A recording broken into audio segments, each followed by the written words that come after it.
So imagine stumbling upon a creature so huge it could dwarf even the largest known marine animals today. Scientists discovered the fossils of this beast on England's coast and believe it once ruled the waves. The new species was named Ichthyotitan severnensis, but thankfully for me, scientists nicknamed it the Lilstock Monster.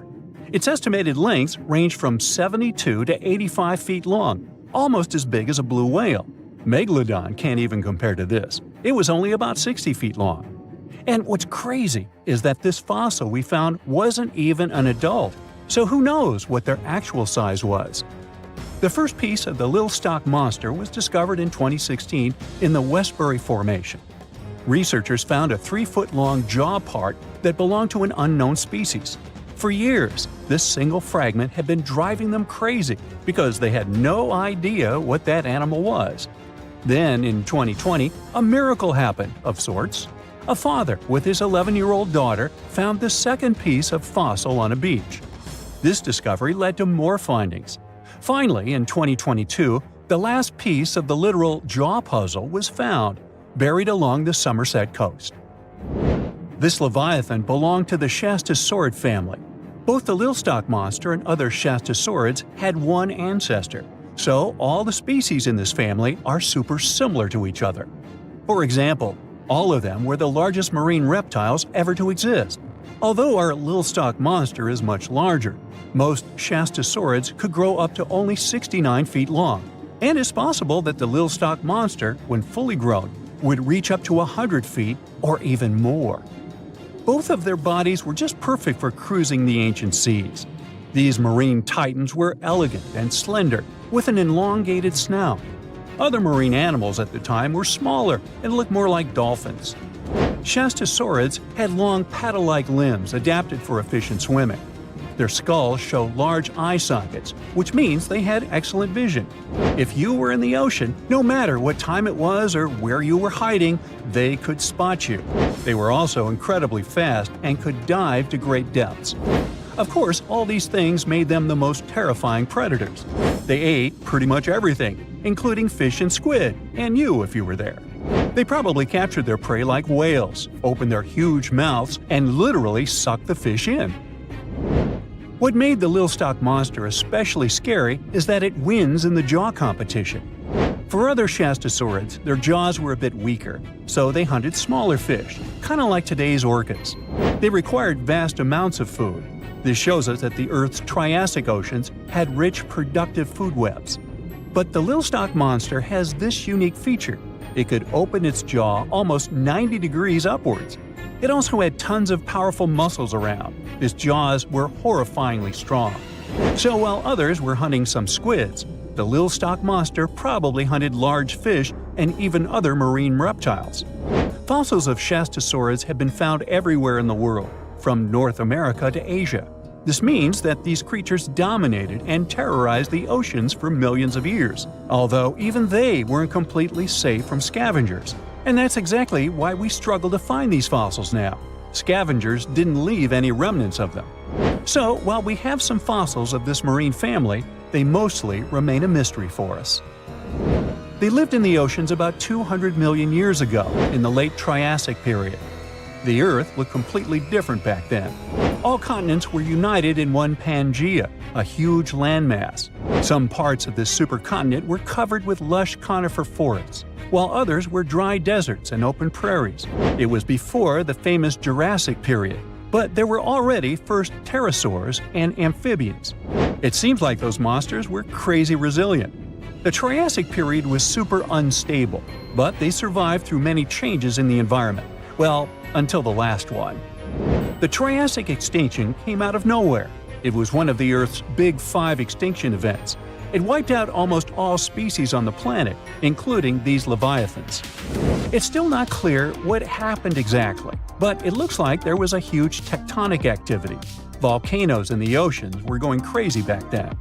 These massive volcanic eruptions have probably altered the climate and ocean chemistry, leading to the extinction of many species. Scientists have a theory that it might have happened because there was a rain of comets flying to our planet from the Oort cloud. This likely happens about every 200 million years or so. I wasn't around then, so I'm just guessing here. In any case, after the extinction, the Earth took some time to recover. Then it entered the famous Jurassic period. More terrifying sea monsters were on the way. One of them left us a colossal skull. This fossil is 150 million years old, and it also belonged to a sea beast from Jurassic times. They called it the Sea Rex. The name is very fitting. This monster could have broken a car in half with one bite. It was also discovered accidentally. A fossil enthusiast was walking along the Jurassic coast. This place is famous for having tons of ancient fossils, all because of the erosion in stormy weather. Typically, people find small spiral fossils here. However, this time, he discovered a giant sea monster fossil. Excited, he contacted scientists. They arrived at the spot right away and then had to carefully climb down a cliff to search for the rest of the skull. This fragment alone is 6.5 feet long. Turns out, it's a newly discovered species of pliosaurs, giant predators of the ancient seas. Pliosaurs were among the largest marine predators ever. Some of them grew up to 40 feet long. They used their huge teeth to snatch and devour prey, including other reptiles. Well, at least those creatures are far gone. But what about the horrors that still live in our oceans? Recently, biologists discovered the world's longest animal, the one that's still alive to this day. They found it off Australia's coast, on the Gascoyne coast, a very mysterious and unexplored place. There, underwater vehicles stumbled upon a frightening 150-foot-long siphonophore. That's twice as long as many blue whales and 3 times as long as a humpback whale. Doesn't it kind of look like one of those toy string worms? But this creature isn't friendly at all. It's a string-like deep-sea predator. What's even more scary is that this isn't actually one creature. It's a colony of small clones working together as one. Basically, collective consciousness. Ooh, Borg. Together, they stretch out like a single long string in the water. This creature might be the longest siphonophore ever found, and it was discovered at a depth of around 2,000 feet. Siphonophores, similar to jellyfish, capture their prey by dangling stinging tentacles in the water. When their tentacles touch small crustaceans and fish, they get paralyzed, and then they're reeled up to the colony's body. Expeditions to Western Australia's underwater canyons were definitely worth it. Together with that siphonophore, scientists have discovered up to 30 potential new marine species. Among them were a new octopus or squid, a long-tailed sea cucumber, glass sponges, and giant hyroids, colonies of animals resembling upside-down jellyfish. None of them have been seen before in Australia. But most of them weren't as scary as the one that was recently discovered in the Gulf of Mexico.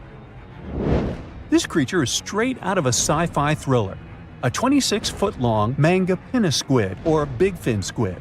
It was discovered near an offshore oil rig at a depth of more than 7,800 feet.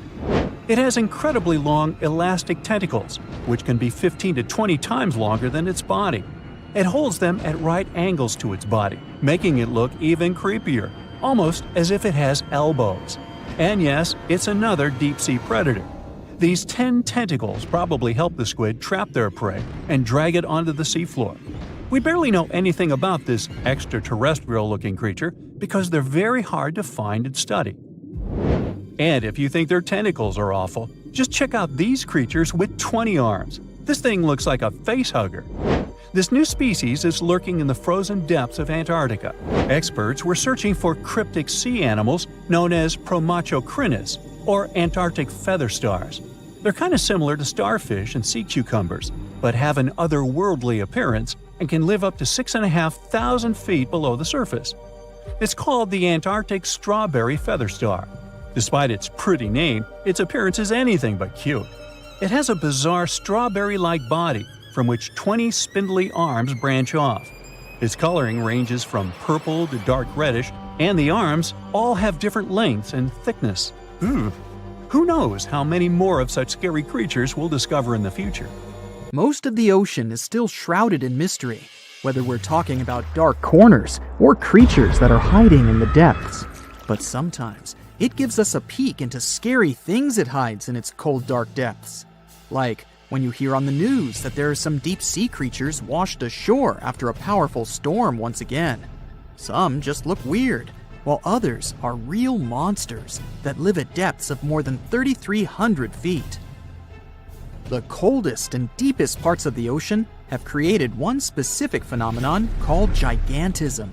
So, sea spiders, squids, worms, and many other animals, mostly invertebrates, or creatures without backbones, they're all way bigger and scarier than the versions we see in the more shallow areas. In the Pacific depths, you can see a sea sponge as large as a minivan. Or what about the colossal squid that lives in subantarctic waters and is nearly 14 times longer than the arrow squid, a type that mostly lives in New Zealand? Researchers found many of these underwater monsters in the abyssal zone of the ocean. Back in 2021, the researchers showed images of the giant phantom jelly. It was at a depth of 3,200 feet. Its tentacles were 33 feet long. Wow, I wouldn't like to face that one on the beach. It probably eats only small fish and plankton, but it can swim to depths of more than 21,900 feet. And down there, this giant jelly doesn't have enough food. How does it survive then? Scientists haven't figured it out yet. And there are even more questions related to the giant squid, the biggest one ever found. This monster is 43 feet long, with a weight of nearly a ton. Imagine if those tentacles would grab your car, or something like that. They would smash it like it was a toy. There's no light in the abyssal zone. Sun rays just can't penetrate that deep. So there's no algae or underwater plants there. Local animals mostly eat snow. Marine snow is not like the regular one you build a snowman with. It consists of any small flakes or remains that fall from the surface of the ocean. Maybe even some leftovers that animals up there couldn't eat. So it's not much. But apparently, it's enough for very large creatures that hide deep down there, like giant squids. Squids that generally live at such depths don't bother going after their prey. They just wait until the poor animal swims right up to their long tentacles and falls into a trap. It may not be the best method ever, because not many animals will even swim into these dark, cold parts. But it's the method that saves energy. A giant squid eats only 1 ounce of fish daily, which is approximately 45 calories. That's nearly 50 times fewer calories than an average person should eat per day. So when a squid gets 1 fish, it saves it for a couple of days. I hope giant squids won't get the idea to go to the surface and look for food when there's not enough of it in the abyssal zone. And I hope even more that giant Greenland sharks won't get that same idea. You can find them at depths of up to 7,200 feet. They're twice as slow as we usually walk. They swim at a speed of 1.12 feet per second. Their slowness is part of the energy-saving mechanism that creatures down there need to survive. But they can speed up in the form of short bursts when they need to catch prey. But they kinda change their diet from predator to scavenger, considering their environment. There will be more leftovers falling from the surface than animals to go after. Greenland sharks grow just 0.4 inches per year, and they're mostly 20 feet long, which means they live for a very long time, sometimes up to 400 years. They also have a slow metabolism, and that's one of the main factors for their long life, too. Greenland sharks like to spend their time in cold waters. They're adapted to that, since their tissues have specific chemical compounds that prevent the forming of ice crystals all over their body. That means they have some sort of natural antifreeze. So what makes them so big? Scientists are still not sure, but some theories try to explain it. There's this thing called Kleiber's rule that says bigger animals tend to be more efficient. Just take a small fish and compare it to a whale with a mass hundreds of times bigger. The whale has a greater metabolism. It conserves energy more efficiently and loses less of it to the surroundings through heat. Moving on, bigger animals can ingest bigger prey. They're more likely to go through tough issues in their environment or defend themselves from predators going after them. Also, the body gets bigger when temperatures are lower. The Greenland shark is a perfect example. So are giant sea spiders. Sea spiders are generally common, and you find some very small ones at 0.04 inches. But in deeper parts of the Antarctic, they become 3-foot-long giants. They grow so big because the cold water has more oxygen. That way, more of it diffuses into the animal's body, and that allows it to grow bigger. Yeah, both as a creature and a nightmare. And how about this giant tube worm? Researchers found it accidentally while they were exploring the mysteries of the Pacific Ocean floor. They stumbled upon unusual hydrothermal vents. Volcanic heat is a thing that gets them going. As water seeps down through faults or cracks in the rock, these vents change their direction. When the water gets out of the vent, it's rich in different minerals and chemicals. Most animals wouldn't survive being around this toxic soup of chemicals, but not these tube worms. They came as a true surprise, because not only are they not bothered by these toxic vents and the almost boiling temperature of the water, but they developed entire ecosystems there. They're unique because they don't need sunlight to survive. Instead, small bacteria are their main source of energy. That bacteria gets their energy directly from these toxic chemicals. So it's not photosynthesis, but a process called chemosynthesis. And these tube worms don't have mouths. These bacteria live inside them. Strange story, huh? Plus, these scary worms reach up to 8 feet. Giant isopods are no better either. They lurk at the depths of the ocean of 1,640 feet or more below, far away from the sunlight, looking like some monstrous wood lice. They spend most of their time on the seabed, hoping to find some food falling from higher levels of the ocean. Check out their small hooked claws at the ends of their legs. Isopods use them to remain more stable while moving around the ocean floor. Since there's no light, they have long antennae that help them feel their way around. These sensory antennas are about half the length of their body. Giant isopods have pretty big eyes compared to their body size too. They can grow over 12 inches from head to tail. And these fellas are really patient. Remember how we said animals down there rarely get food? Sometimes they need to wait for years to get a proper meal. That's why their metabolism is amazingly slow. 5 years later. They can go for 5 years without eating anything. Imagine that. I get hungry just talking about this. In 2006, a biologist did research to compare the differences between the shallows and the deep sea regions. He realized the deep sea mirrors the island rule. First, isolated parts of land develop biodiversity you won't find anywhere else. Second, small-bodied life there grows much bigger when it's isolated, compared to life on large land masses.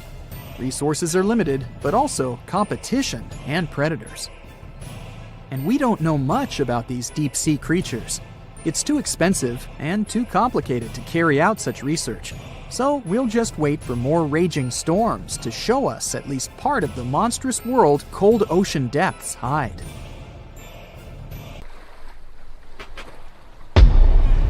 Many terrifying animals live deep beyond the waves, like this vampire squid living 3,000 feet below the surface in almost complete darkness.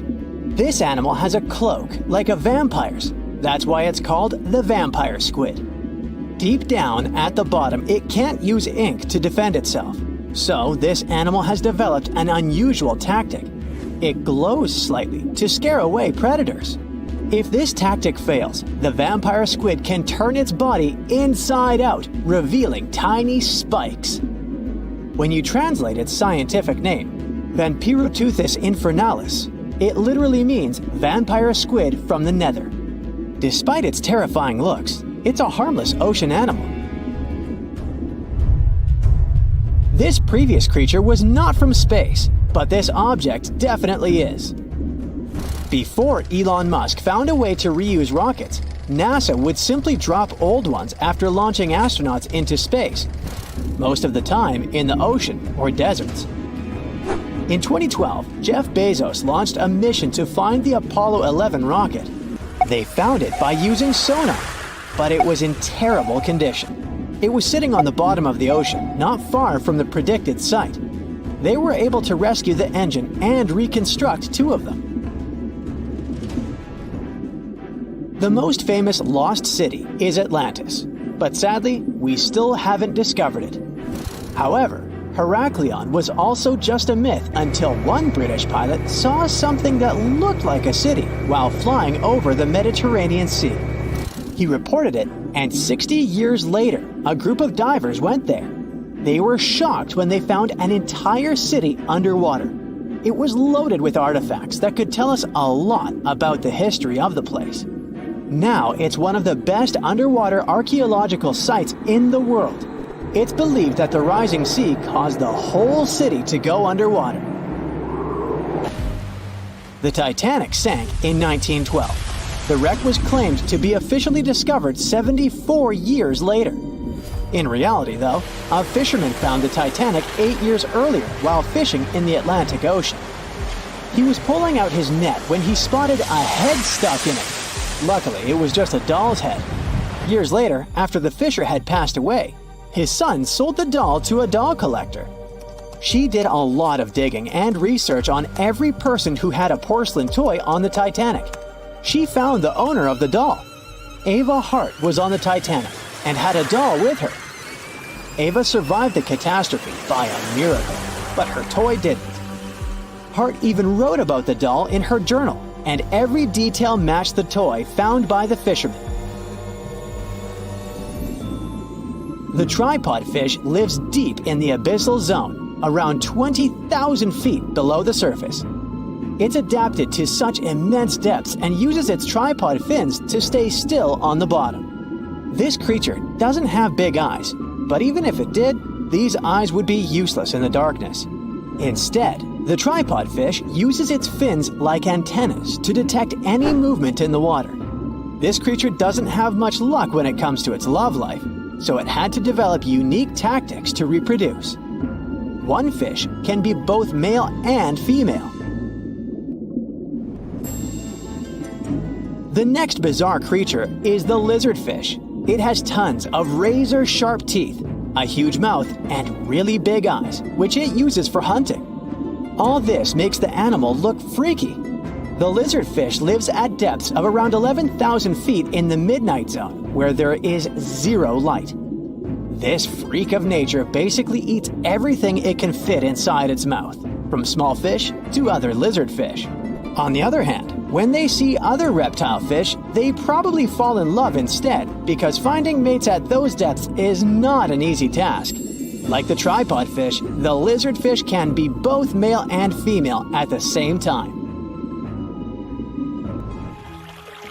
When you think of a river, you usually picture it on land. Still, nature is quite unpredictable, and it created a river flowing under the ocean in California. It's running at a depth of around 2 miles. This river has everything that an ordinary river has: sunken logs, trees, and rocks. And despite its uniqueness, it's not the only one in the world. There are also others in the Amazon and Greenland. A terrifying creature was discovered near Angola's coast by a remote operating vehicle. It looks like it doesn't have a head or a body. It was sitting at a depth of around 4,350 feet below the surface. After doing research, scientists concluded it wasn't anything from a sci-fi movie. It was just a cluster of siphonophores stuck together. In 2015, some random guy was diving in Caesarea, and something shiny caught his eye. He reached out, grabbed it, and realized it was a gold coin. After that, he examined the bottom and found out that there were many more. He reported the incident to the local authorities, and they concluded that he had found Arabic treasure. The coins were made of solid 24-karat gold and were a few thousand years old, but due to the perfect salinity and temperature, they looked brand new. The coins belonged to a ship carrying cargo. It was caught up in a storm and unfortunately sank. One of the weirdest things ever discovered was found in the Baltic Sea. It's an anomaly that looks as if it was created by a different civilization. It was discovered by Swedish researchers, and they basically had no idea what it was. They had to ask tons of other scientists for their opinions. When you look at this formation from above, it's 200 feet long and looks exactly like a fallen spaceship. It's hard to believe that it's a natural formation, but spoiler alert, it's totally made by nature because the Baltic Sea has gone through many erosions throughout history. Most likely, the bizarre formation is the result of these processes. A group of divers in Madagascar were shocked when they found this 7-foot monstrosity of a knife on the seafloor. The speculation started immediately, and many said that the knife was from some giants that had fought megalodons and lived on Earth thousands and thousands of years ago. That could make a nice story, but the knife is most likely a movie prop that was lost at sea.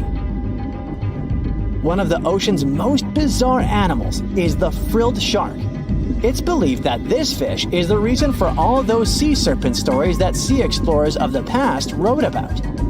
These animals live pretty deep in the ocean, but sometimes they can be seen in shallow waters. It's super rare, but possible. The frilled shark has a big mouth sporting around 300 teeth. It also has a long body that looks like a lizard's, and it is truly a unique species of shark. Its prey can be half of its size because this shark's stomach is like that of a snake, and it can swallow huge fish or crustaceans. Spotting a few worms in your garden is no big deal, but after seeing a 26-foot long one in the ocean, you will make your wetsuit a little wetter. This worm is super rare, and it's completely harmless to humans. It's actually not a giant worm. It's a cluster of zooids that are stuck together in a worm-shaped formation. They usually only eat plankton, bacteria, and other tiny things that can be found in the ocean. Probably the scariest thing in the ocean that is 100% real is the Magna Pinna, which can be found at crazy depths of 20,000 feet below the surface. This monster looks like an underwater Slender Man, but it's just a squid with really long tentacles that can reach a terrifying size of 8 feet. This guy has only been seen a few times, and basically, we don't know much about this creature so far. So, a mysterious discovery was made deep in the Red Sea, the so-called death pools. Woo, that's scary. In 2020, researchers embarked on a dive into the Red Sea. The mission spot was in the Gulf of Aqaba, between Saudi Arabia and Egypt. Near the end of their expedition, as they ventured deeper into the darkening waters, they noticed some strange seaweed floating above the seafloor. They decided to use a remotely operated vehicle and investigate it. Suddenly, they discovered these strange, motionless lakes of water within the sea. These are called brine pools. They're basically pockets of salty water deep on the ocean floor. And when I say salty, I mean it. Sometimes they're up to 8 times saltier than the ocean water itself. Mysteriously, they don't mix well with the surroundings. They formed millions of years ago, sometime during the Miocene epoch, back when weird creatures roamed the earth, like me, and deeply buried mineral deposits dissolved into the water. The largest pool spans about 170,000 square feet. Meanwhile, 3 smaller ones are under 107 square feet each. At first, this discovery didn't seem that scary. But here's why they're so horrifying. Not only are they disgustingly salty, they also lack oxygen. Now hold on a sec, isn't that normal for something that's underwater? Well, it turns out the Earth's waters are full of oxygen, and at least half of this element on our planet comes from the oceans. Just like plants on land, marine plants such as phytoplankton, seaweed, and algae munch on sunlight and produce oxygen through photosynthesis. They release lots of it into the surroundings. Marine life then eats half of it, so only about a quarter of the oxygen that we breathe actually comes from the oceans. Just like us, sea creatures need this element to survive. Without it, they can't breathe and support their metabolism to live. That's why these pools are super dangerous for most of them. It's like a puddle of thick syrup for bugs. When they get in, the poor things immediately suffocate and pass away. Which is why the pools are surrounded by a graveyard of marine animals. But let's see how these things can exist in the first place. Have you ever tried making ice cubes from salty water? Spoiler, it's pretty hard. When you add salt, the water gets harder than usual to freeze, a phenomenon that has a funny name, freezing point depression, Oh, that's because salt interferes with the hydrogen bonds between water molecules. As it finally freezes, stuff like particles, dirt, or dissolved salts get pushed out to the sides. As a result, the salt's kind of squeezed out of the ice crystals and gets trapped near the edges in small bubbles or pockets. Something similar happens in the ocean when seawater starts freezing under super cold polar caps. The salt doesn't freeze with the water. Instead, it gets pushed out, forming a super salty cold liquid, the brine. And then it sinks down to the ocean floor. On a large scale, all this process also helps currents to form. Despite being so dangerous, the pools are still full of microbial life because microbes couldn't care less, they'll survive anywhere. There are literally thick mats of them in the brines. There are also some salt-loving creatures, like shrimps and eels, hovering around the pool's edges. They're being super creepy, waiting to catch unsuspecting prey that ventures too close to the toxic death pool. Ew. Well, it sounds icky, I know. But this discovery gives us some fascinating insights into how life might have originated on Earth. We already know from the evolution theory that we came from the ocean, but now scientists think that life might have begun in the deep sea in some super dark, oxygen-free places. These brine pools are like time capsules. They're one of the closest things we found to the early Earth. They can tell us the planet's history of earthquakes, floods, tsunamis, and more. For example, they have some traces of rainfall that happened over 1,000 years ago. And they can also help us search for life on other water-rich planets. For example, Mars most likely used to have huge oceans on it. Now, NASA scientists want to send a special instrument called HABIT for a special red planet mission to study things similar to our brine pools.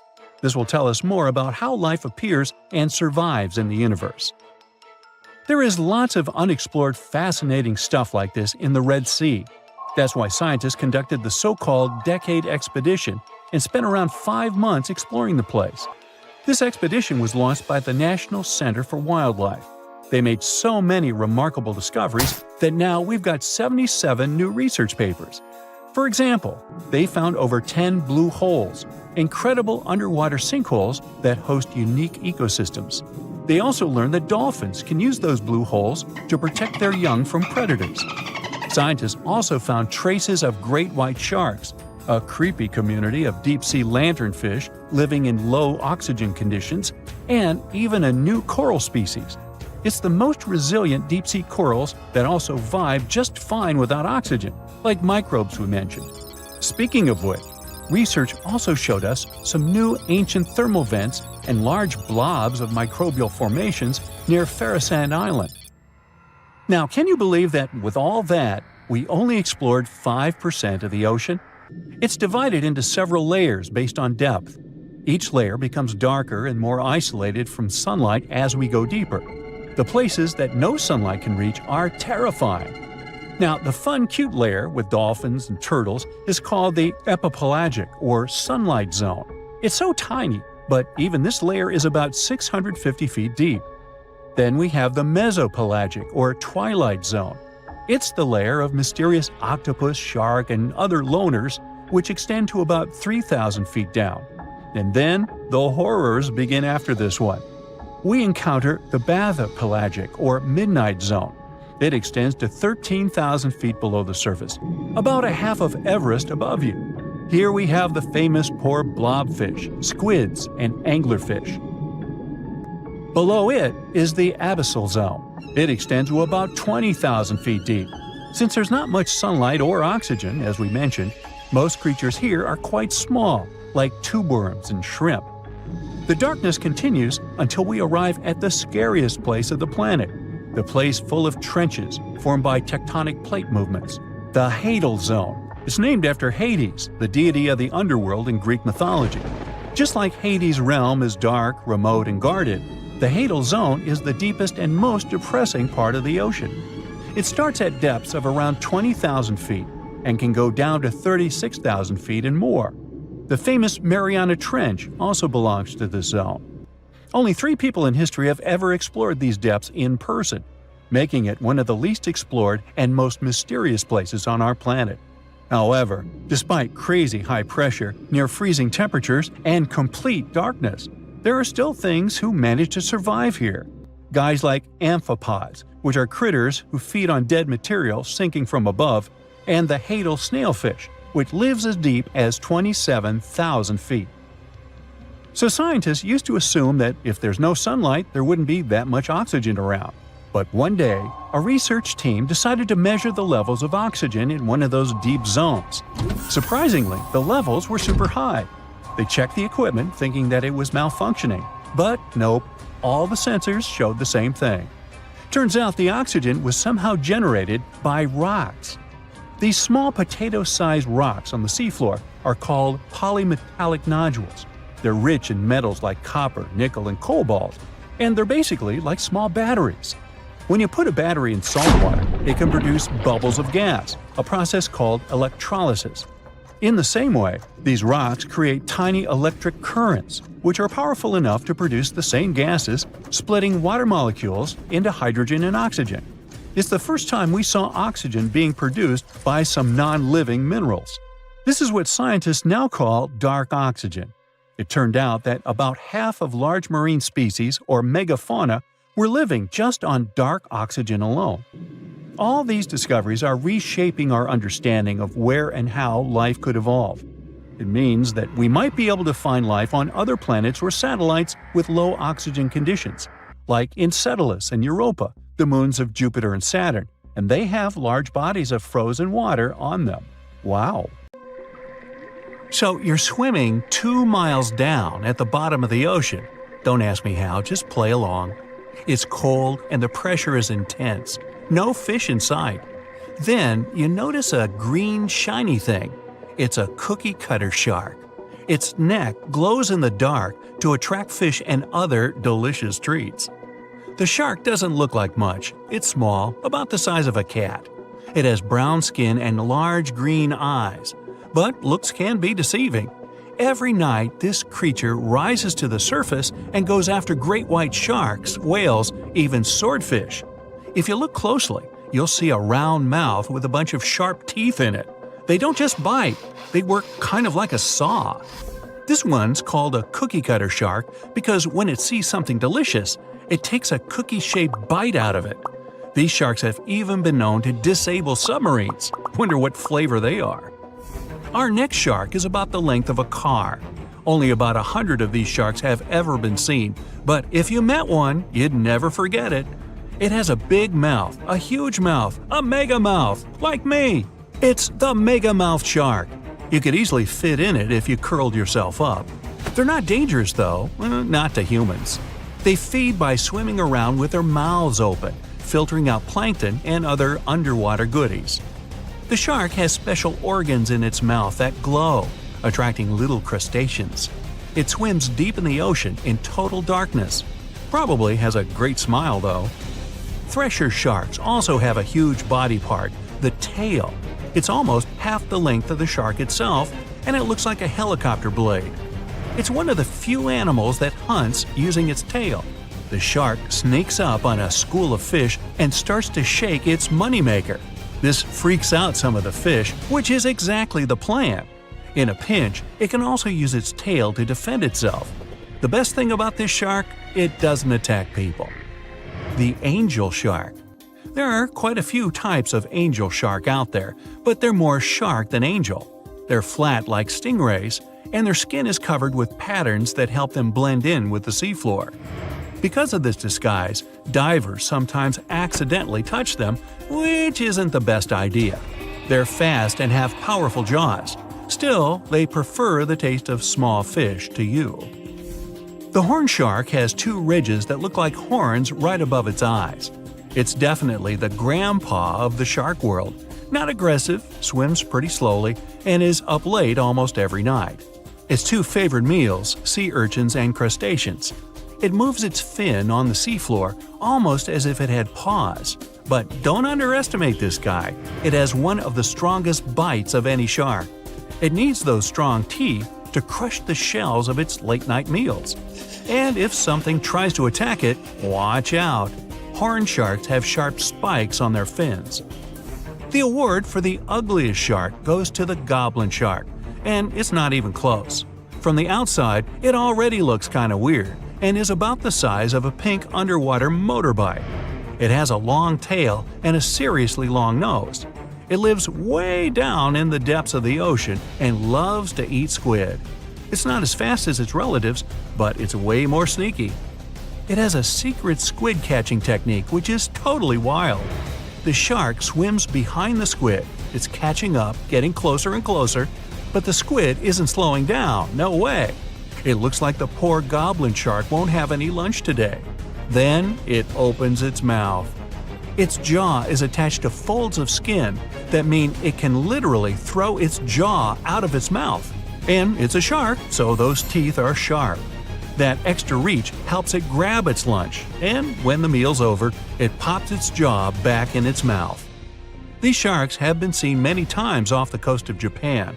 They're actually named after the goblins in Japanese myths and fairy tales.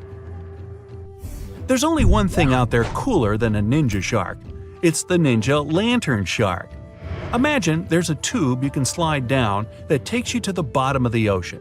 It's too dark, you can't see anything. Suddenly, a glowing dot, moving around in the distance. It's coming closer, shooting towards you. It's a blue glowing head. Worse, it looks like this head doesn't have a body attached to it. The ninja lantern shark has black skin, so it's almost invisible in the dark. It's only the size of a human arm, but its small, sharp teeth are no joke. No one really knows why this shark glows. Maybe to attract tasty fish? Another theory out there is that it uses this light to communicate with its friends. It has friends? The hammerhead shark. These ferocious sharks can weigh up to half a ton. They live in tropical waters all over the world, and they're one of the most recognizable sharks out there. Their eyes really are located on the sides of their hammerhead. This means they can see in almost all directions. They even have special neck muscles to lift their head up and down just to see that little bit better. Their favorite food? Stingrays. You know, those flat things that swim along the seafloor, camouflaged to look like sand and bits of rock. Stingrays get by blending in with their surroundings. Danger mostly just swims by. But the hammerhead's eyes see everything. Uh-oh. Great white sharks, hammerheads, and other large sharks live for about 25 years. But one shark can live much, much longer. The Greenland shark can live anywhere from 300 to 500 years. It lives mostly in the North Atlantic and Arctic oceans. It loves to swim deep down where it's dark, so it uses its nose to sniff out food. Since it spends so much time down there, it's figured out how to withstand the strong pressure. It's one of the oldest living, largest, and slowest fish on Earth. Just imagine, you're on an Arctic cruise and you see one of these sharks moving slowly through the freezing cold water. It might be 400 years older than you. Most sharks are omnivorous. They can go after dolphins, other sharks, crabs, sea urchins, smaller or even larger fish, hot dogs. Kidding about the hot dogs. But the bonnethead shark is a bit different. It eats algae for about half its meals. It's actually related to the hammerhead shark, but its head looks more like a shovel. Can you dig it? If you see this guy swimming around, you might think it's a sea snake or a huge water worm. Frilled sharks like to swim way down at the bottom of the ocean, like a lot of sharks. When they're chasing something delicious, they move kind of like a snake. And just like a snake, they like to gulp down their lunch all in one piece. But that doesn't mean they don't have teeth. They have about 200 nice and sharp ones. The saw shark has a long, flat, and seriously spiky nose. Those teeth on its nose never stop growing. Each tooth is equipped with electric receptors to help the saw shark feel around for nearby fish, like a ship's radar. When dinner's nearby, the shark swims up and strikes with its nose, waving it around like a knight showing off his skills. Meanwhile, you won't have time to blink if this guy floats past. Did you see it? How about now? Meet the fastest shark in the world, the short-fin mako shark. It can swim up to 35 miles per hour. That doesn't seem that quick on land, but underwater, that's fast. Slower than a cheetah, but faster than most dogs. It's warm-blooded, which is super rare for a shark. That helps it swim to cold and distant places where an ordinary shark simply wouldn't survive. The swordfish goes much faster. It can swim up to 60 miles per hour. It's not a shark, but it's still an amazing creature. In a race, the swordfish will usually come out on top. But it's not just fast, it's ingeniously fast. It has a gland next to its nose that pumps out a special oil. This oil spreads through its nose and comes out through tiny holes. This special oil is waterproof, which lets the swordfish glide through the water at high speed. There is a place deep in the ocean where pressure is 1,000 times stronger than that we're used to at the surface. This force is enough to turn an unprotected human into dust instantly. Well, maybe more like mud. Anyway, that's why explorers need some serious preparation and equipment to survive in such extreme conditions down in the Mariana Trench. It is as wide as 20 national malls in Washington, D.C., and about 1/5 as long as the diameter of Earth. People who went all the way down describe it as a chilly, quiet, and very peaceful place. They saw a bright blanket of red and yellow rocky outcrops, and there was a whole variety of unique, small, translucent animals. The popular myth is that more people have gone to the moon than to this deepest place on Earth is not true, though. In total, 24 humans flew to the moon, and at least 27 brave souls dove down to the Mariana Trench. Most of them were explorers and not proper scientists. They just go there for the thrills and also to collect video evidence of different wildlife, geological formations, and human-made objects. Humans started traveling around space and into the ocean depths at around the same time. The first moon landing was in 1969. And the first person to go down the Challenger Deep, the deepest part of the Mariana Trench, did so in 1960. This unusual location got its name after the British ship HMS Challenger, which first located this massive drop in the ocean floor at the end of the 19th century. It would take 8 more decades before the first human went down to it. Explorers didn't manage to do it in a conventional submarine. They used a type of submersible called a bathyscaphe. The Swiss oceanographer Auguste Piccard designed his own in 1953. 7 years later, the submersible managed to do the impossible. It had reached a depth of nearly 36,000 feet. But what explorers saw was merely a fraction of the trench's full size. The fact that it is so huge of the Mariana Trench is just one of the reasons why it's mostly unexplored today. The absence of light is another major issue. Sunlight is incapable of reaching such profound depths, so the entire trench from top to bottom lies in absolute darkness. Because of such conditions, the ecosystem is a lot different than the shallower regions of the Pacific. This puts immense pressure on marine wildlife. Yeah, the pun is intended. Another reason why it's so challenging to survive there is the temperature. Water freezes at 32 degrees Fahrenheit. At the bottom of the Mariana Trench, the ocean is just a couple of degrees above freezing. One of the factors that hasn't let this area turn into a giant icicle is the fact that salt water has a slightly lower freezing point. The other reason is geothermal energy that warms the ground at the bottom of these just enough for it not to freeze. That's why submersibles need to have proper insulation to navigate these icy conditions. When they reach the bottom, researchers find out that this desolate and harsh climate is home to several animal species. They encountered arrow-toothed eels, snailfish, and spoonworms at various depths. There were even strange-looking translucent sea cucumbers and shrimp-like amphipods. The biggest surprise was microbial mats thriving on methane and hydrogen from the mud. Among the species, the Mariana snailfish looks like a master of the environment that can go farther and deeper into the trench to feed on prey than its competitors. Despite its seemingly fragile appearance, the snailfish has adapted to withstand extreme pressures, a superpower it wouldn't be able to survive without. The exotic life forms that live deep down aren't normal-sized. since deep-sea gigantism makes them grow significantly larger than their counterparts in other ecosystems. One example is the giant tube worm, which can be 6 feet long. Science has a hard time explaining the exact cause of this form of gigantism. Thermal vents are just one of the possible explanations. All of these factors might help explain the huge time gap in researching the Mariana Trench.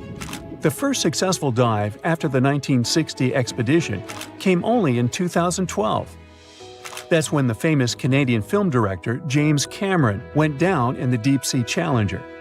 Because few scientists have gone that deep before or after Cameron, there is no map of the deepest point on our planet. We know very little about the oceans that cover 2/3 of the Earth's surface. Researchers have mapped out only 5% of them so far. Science still has a lot to discover in the Mariana Trench and other unexplored places on our planet. The Amazon rainforest stands as the best example of the world's most unexplored regions. The list of reasons why this part of South America is unknown starts with its wildlife: jaguars, anacondas, piranhas, black caimans, and Brazilian wandering spiders are just some of the creatures that pose a risk for researchers. Relentless year-round rainfall induces heavy flooding. Add to all this some treacherous river currents, and you can see why scientists have mapped such a small percentage of the Amazon to date. In just one region of Brazil, near Peru, there are at least 14 tribes that have never had contact with the outside world. The national authorities intend to keep it that way. Isolation of these indigenous people is the best way to protect their future. The same goes for a remote island in the Indian Ocean.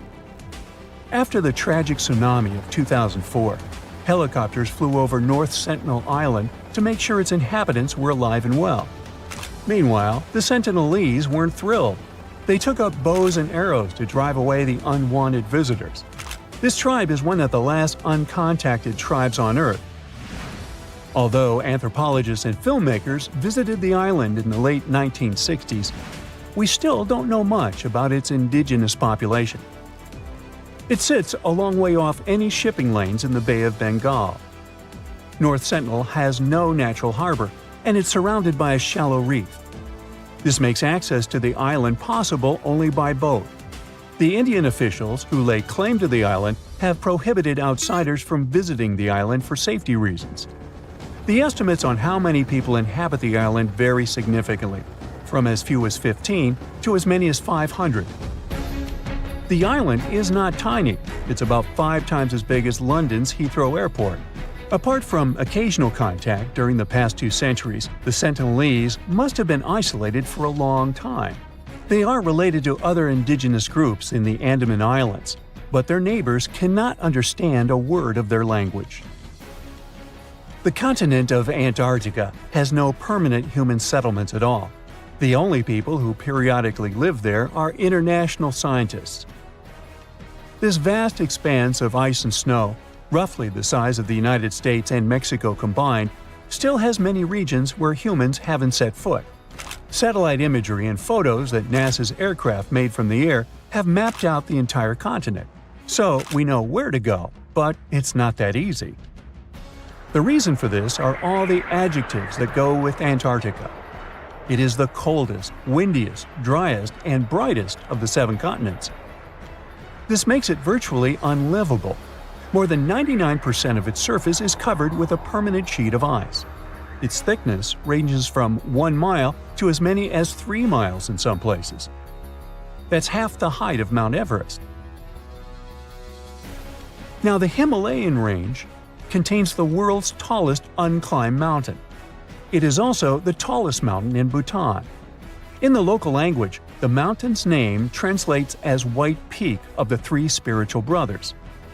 Out of respect for the spiritual beliefs of the local population, national authorities restricted and then completely banned mountaineering at the beginning of the 21st century. To this day, there is no evidence that any climber has ever managed to successfully reach the summit of this mysterious mountain. Now, the Mariana Trench is the deepest and probably the most enigmatic place on Earth, whatever that means.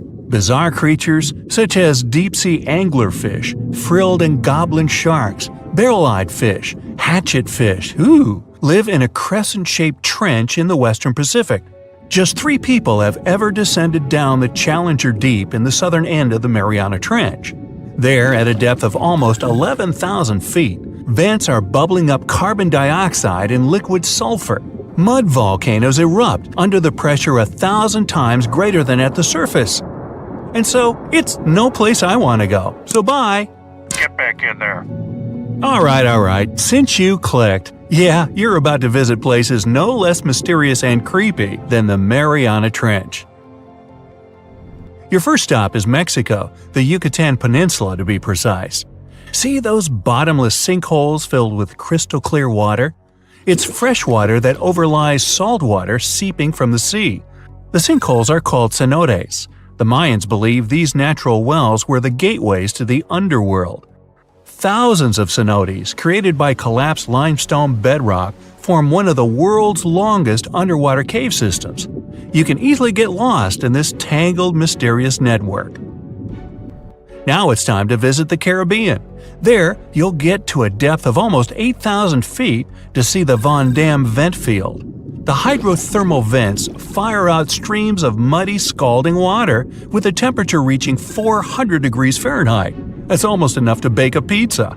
These mounds are made of talc, a substance you can find in baby powder. The Von Dam vent field is an oasis for odd species. One of those is kind of a creepy shrimp without eyes. Instead, they're equipped with patches of light-sensitive cells on their backs.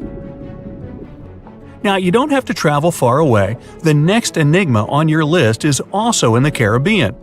Just off the coast of Belize, there is a giant sinkhole. It's also blue. Yep, that's the Great Blue Hole. The thing is about 1,000 feet across and more than 400 feet deep. Once, a long time ago, this hole was a cave until rising waters filled it, making it collapse in on itself. The deeper you descend into the Great Hole's crystalline waters, the darker it becomes. You see tons of stalactite-filled caves, but don't even try to enter them unless you want to get hopelessly lost. Once you reach a depth of 50 feet, you notice the water shimmer. That's the invisible line dividing the sinkhole's salty top from the freshwater abyss. Time to get out of there. Who knows what you might come across in the murky depths. Your next destination is off the Pacific Northwest coast. Almost 500 streams of methane bubbles were discovered there several years ago. Because of the bubbles, the vents got the name champagne seeps, which sounds better than the fart spas. Scientists are still puzzling over this phenomenon. Where does the methane come from? Underwater cows? Why is its temperature warmer than that of the surrounding ocean? And most importantly, what would happen if you managed to light a match somewhere near a large bubble? Methane is a highly flammable gas, and setting a methane bubble on fire, well, you get the picture. And now you're off to Iceland. The plan is to dive into Silfra, a fissure filled with pure glacier water. This 206-foot deep crack is the only underwater place on the planet where you can touch 2 continents at once. The deeper you go, the darker it becomes. The rocky landscape looks otherworldly. Divers who dare to visit this incredible place risk having their gear frozen, getting hypothermia, or not surviving whatsoever. After all, the water temperature in Silfra Fissure is about 35 degrees Fahrenheit year-round. Your next destination is Scotland. Okay, cue the bagpipes. If you dive in the Gulf of Corryvreckan, a narrow strait between 2 islands, you'll see massive underwater rocks and deep holes. They create the 3rd largest permanent whirlpool on the planet, the Corryvreckan Maelstrom. The water moves through the strait at breakneck speed. It hits the underwater rocks, and the place looks like a pot with boiling water. The waves, created in the process, sometimes reach a height of 15 feet, and you can still hear the roaring whirlpool from 10 miles away. It's believed the Corryvreckan Maelstrom has swallowed dozens of sailors over the centuries. They were caught unaware by the ferocity of this natural phenomenon and pulled underwater in the blink of an eye. Okay, enough bagpipes. Your adventures are getting more and more extreme. You're heading for Antarctica. There, in the Southern Ocean, you'll find the Ross Sea Ice Shelf. Say that 5 times real fast. Later, not now. It's roughly the size of Spain, with the ocean underneath containing as much water as the North Sea. Once, scientists drilled all the way down through this enormous chunk of ice. Imagine their astonishment when they found life in those extreme conditions. The researchers came across dozens of mysterious species not known before. The most unnerving were upside-down swimming fish and overturned sea anemones hanging in the frigid waters. Hopefully, bizarre places with a notorious reputation don't frighten you. Well, too bad, because you're about to visit the Bermuda Triangle. It's an area between Bermuda, Florida, and Puerto Rico where planes and ships seem to vanish in thin air. For the first time, this place attracted a lot of attention in 1945. That's when 5 U.S. Navy planes disappeared during training. Before radio contact was lost, the flight leader said, "We're entering white water. Nothing seems right." After that, the planes with 14 men flying them disappeared. Even scarier, a rescue plane with 13 people on board never came back as well. Some people believe the mythical city of Atlantis lies at the bottom of the triangle. They claim its inhabitants use extraterrestrial technologies to sink ships and crash airplanes. Others blame rare and unexplored natural phenomena, for example magnetic anomalies, or massive pockets of flammable methane gas. There we go again. Then, if a bolt of lightning ignited a giant methane bubble near a ship or a plane, this could probably make it sink without a trace, except the smell. But methane is found everywhere all over the world, and it never behaves this way. Some experts aren't sure there's a mystery to explain whatsoever. Lots of busy routes pass through this area. No wonder more ships and planes sink there than anywhere else. Now, prepare some warm clothes. You're heading for the north again. Your destination is Cape Desolation in Greenland. Nice place. In 2012, Canadian researchers were sampling the water in that area, and their equipment came back to the surface with pieces of coral attached to it. That's how a cold water coral reef was stumbled across. These unique pinkish corals can easily go without sunlight and live in strong currents 3,000 feet below the surface. Another unique spot you can't miss lies between Greenland and Siberia. The Gakkel Ridge is the deepest and most remote portion of the global mid-ocean ridge system. In some places, it reaches the depth of more than 3 miles. It's only natural the darkest corners of this underwater world remain unexplored. Fascinating chemical reactions happening at the bottom of the ridge produce hot fluids rich in minerals. They spew, like freshmen at a rush party, from seafloor vents. And since these vents are isolated from the rest of the ocean, they're hot spots for bizarre creatures found nowhere else in the world. Your next stop is just off the coast of Cuba. Circular columns, paved floors, symmetrical stone structures. That's what the Cuban underwater city looks like. What happened there? Why was a large city abandoned at a depth of more than 2,000 feet? Lots of people believe those are the ruins of a long-forgotten civilization. But scientists have their doubts. They claim the lost city is nothing but a natural phenomenon that appeared about 5 million years ago. The disc and donut structures often appear around the areas of the seafloor where natural gases break free. Again with the gases. When you come to visit the Sargasso Sea in the middle of the North Atlantic Ocean, you won't find its shores.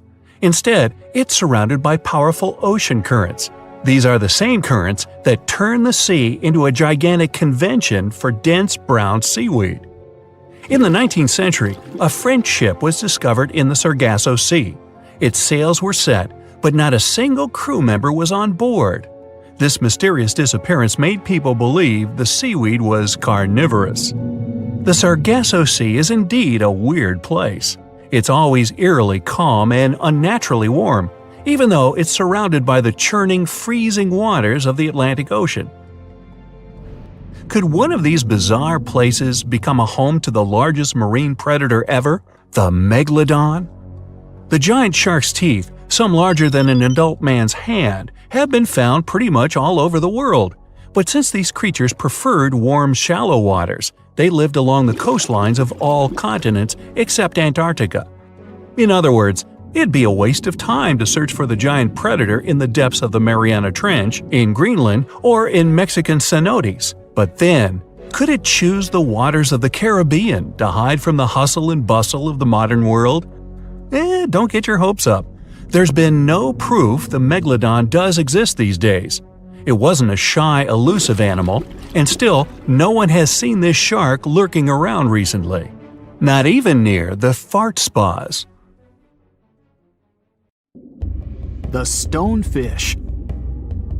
Stonefish aren't going to win any beauty contests, unless the pageant is for best rock lookalike. Their tiny unreflective eyes and rough skin blend in perfectly with their environment. A large head, an even bigger mouth, and a home full of, it's rocks. And just because you're on the beach doesn't mean you're safe. Stonefish can survive for 24 hours out of the water. Stepping on one or even handling one won't be that fun. Their dorsal fin spines have extremely strong venom. It shoots out when they get stepped on, and it can lead to paralysis or even heart failure. You'll need help fast. No wonder they're one of the most dangerous creatures in the water, or anywhere.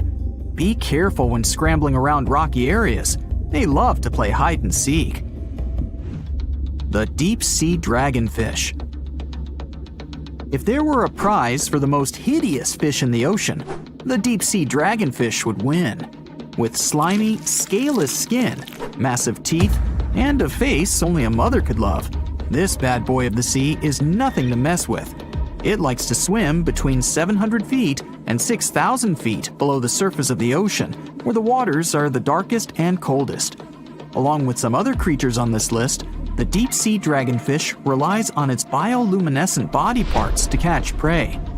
It also uses its hanging appendage, which boasts a little red light on the end, coming out from its lower jaw.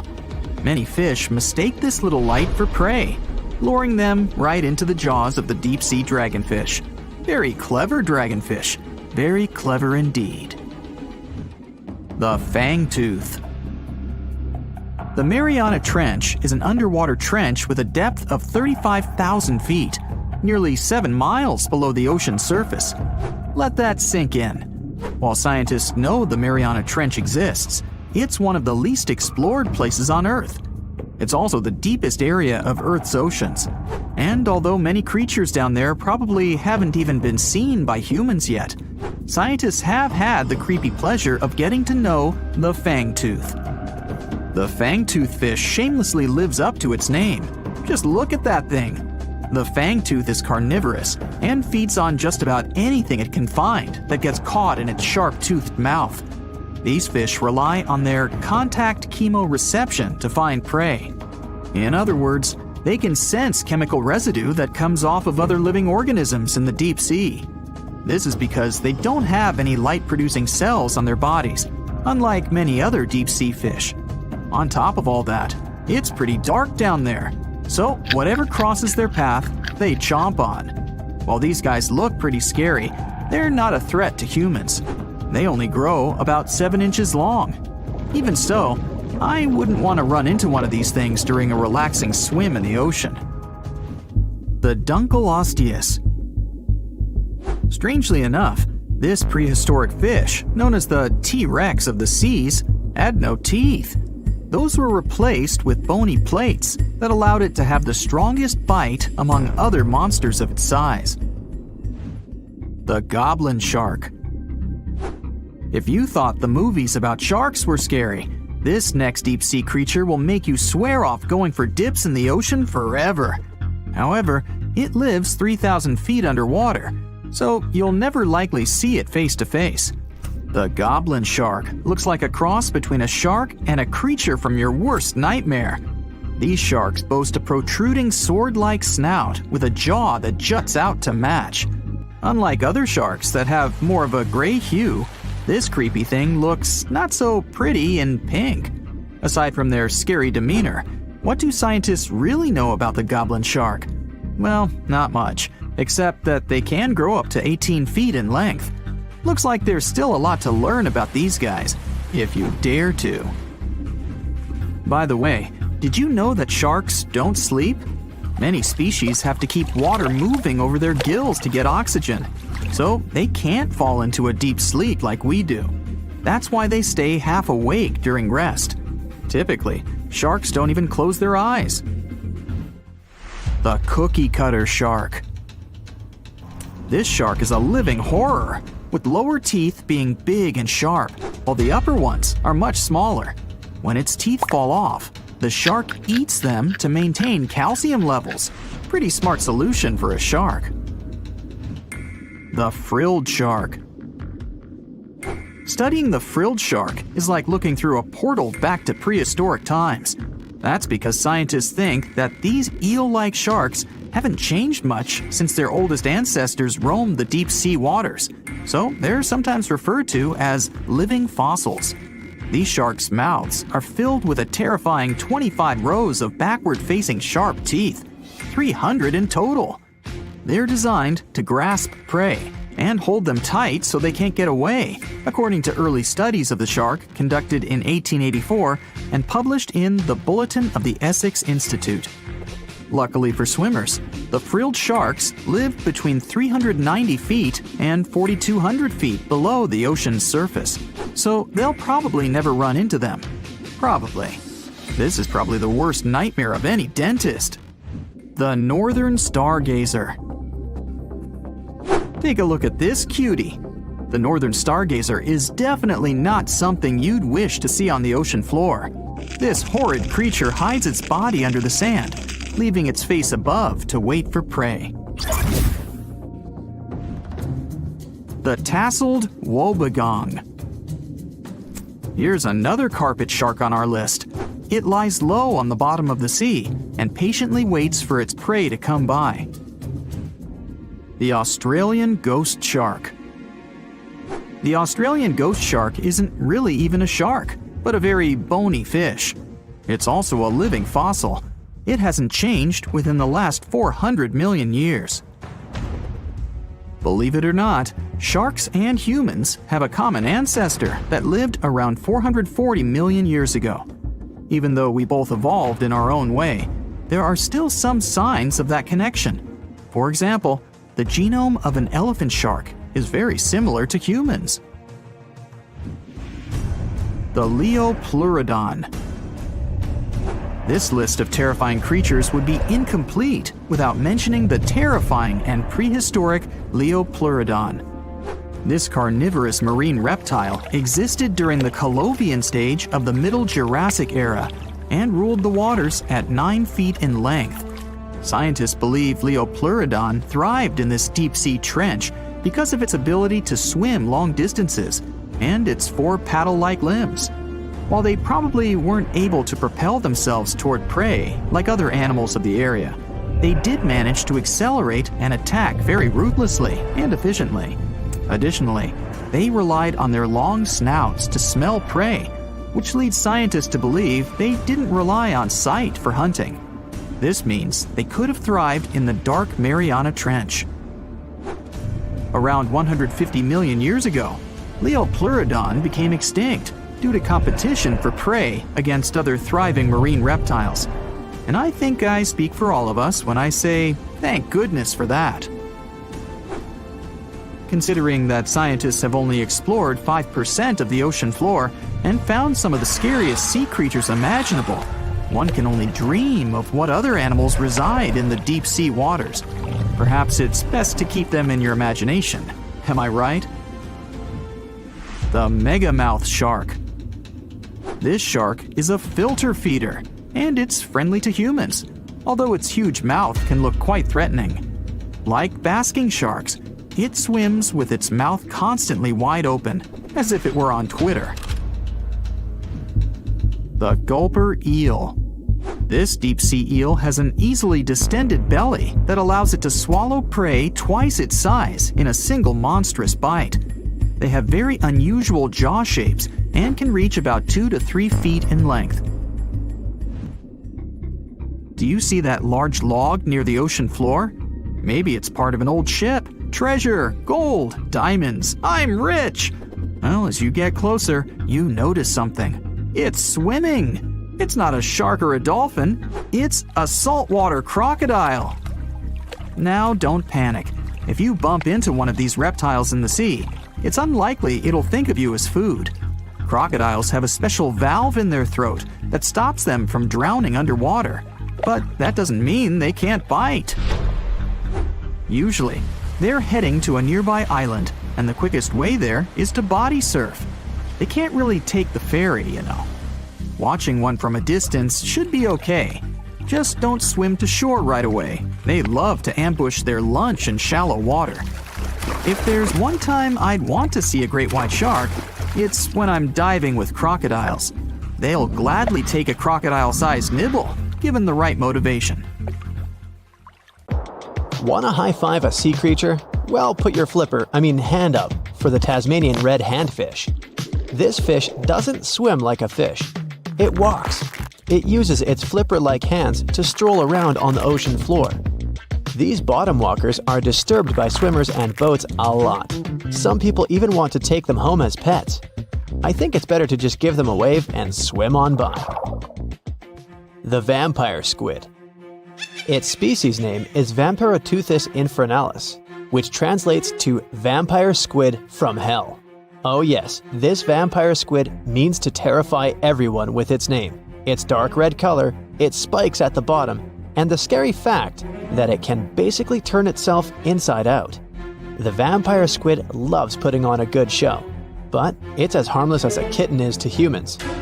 It's as if Dracula scared the pants off you, but he didn't have blood-sucking fangs. The vampire squid feeds on food particles from plants and animal matter floating near the ocean's surface. Since they're not predators, they need good defensive strategies, and their vampiric look is designed to ward off large creatures who want to eat them. Turning themselves inside out is a defensive mechanism since the spiky areas in the inner skin are more intimidating. They also shoot out a substance that does not have color, but is packed with bioluminescent particles to distract predators. The vaquita. Going out on a boat off the coast of Mexico sounds like the perfect vacation. The sun, the blue water, the most endangered sea creature. Wait, what? The vaquita isn't dangerous, but don't expect it to stick around to say hello or sign any autographs. It's incredibly shy. This little cow, that's what it means in Spanish, is one tiny sea mammal. With those black markings around its eyes, it looks more like a sea panda to me. Seeing one should make you feel very special. They're on the brink of extinction, mostly because they got caught by accident in fishing nets. It's estimated that there's only 10 left in the wild. The blue dragon. This little creature looks like something out of a kid's fantasy movie. It's called the blue glaucus, casually referred to as the blue dragon or blue angel. It can be found in many places, the Atlantic, Pacific, and Indian Oceans. It's kind of a mollusk and it only grows to be about an inch long. What you think is the back is actually the mollusk's bright underbelly. It regularly floats on its back so that its blue colors help it camouflage with the water's waves. The blue dragon isn't just pretty, it's also smart.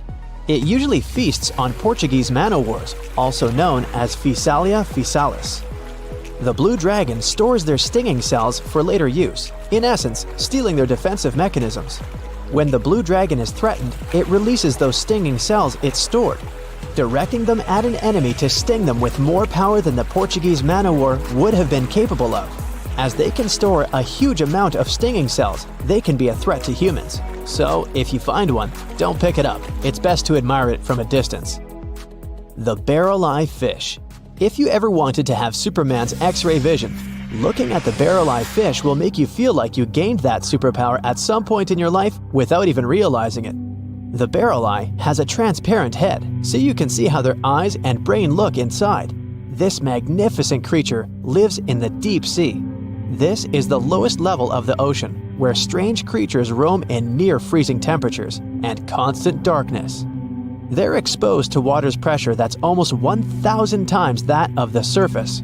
If the idea of the deep sea sends a shiver down your spine, stay tuned to learn about another of its creatures later on. The barrel-eye fish can be found in the Atlantic, Pacific, and Indian Oceans. You might be wondering, why oh why would a fish have a see-through head? And that would be a fair question. Since the species was discovered in 1939, it was believed that the fish's eyes were set to see straight ahead and couldn't move. So it was assumed that they had tunnel vision. Scientists Bruce Robinson and Kim Reisenbichler from the Monterey Bay Aquarium Research Institute recently discovered that the fish can move its eyes vertically to see through the top of its translucent head, thus noticing if there are predators or prey nearby. The transparent head also allows more light to enter so they can detect prey better. It's believed that the barrel-eye fish eats jellyfish and small fish species. If you dive in the ocean at night, you might be lucky enough to see how orange ball corallimorph blooms in the dark. But make sure to be quick because as soon as you turn on your flashlight to take a good look, it will retract its tubes back into itself. The Megalodon. The whale shark isn't the biggest shark known to humans. If the entire shark species were a kingdom, the prehistoric Megalodon would be the ruler of the sea. Megalodon roamed the ocean a long time ago. About 15.9 to 2.6 million years back between the early Miocene and late Pliocene eras. While they've long been extinct, people are still amazed to learn about these gigantic sea beasts. Megalodon could reach anywhere between 45 feet to 60 feet in length with jaws more than 6 feet wide. A fossil of a tooth that once belonged to a megalodon measured at 7 inches. Needless to say, I'm pretty stoked that these guys have long been extinct. But there's still some adventurers out there hoping to meet this monster one day. The Dumbo Octopus. This adorable creature, or creepy creature, or however you want to see it, is officially called Grimpoteuthis. More casually, it's referred to as the Dumbo octopus, named after the Disney character. Though Dumbo, the elephant, not the octopus, was teased for his big ears, it's highly unlikely that this adorable octopus gets teased by its water neighbors. They are the deepest living octopuses, living in the deep sea, and you know how scary that place is. They're only about 8 inches tall and spend their days hovering just above the seafloor eating snails, worms, and other food they find in the current or near ocean vents.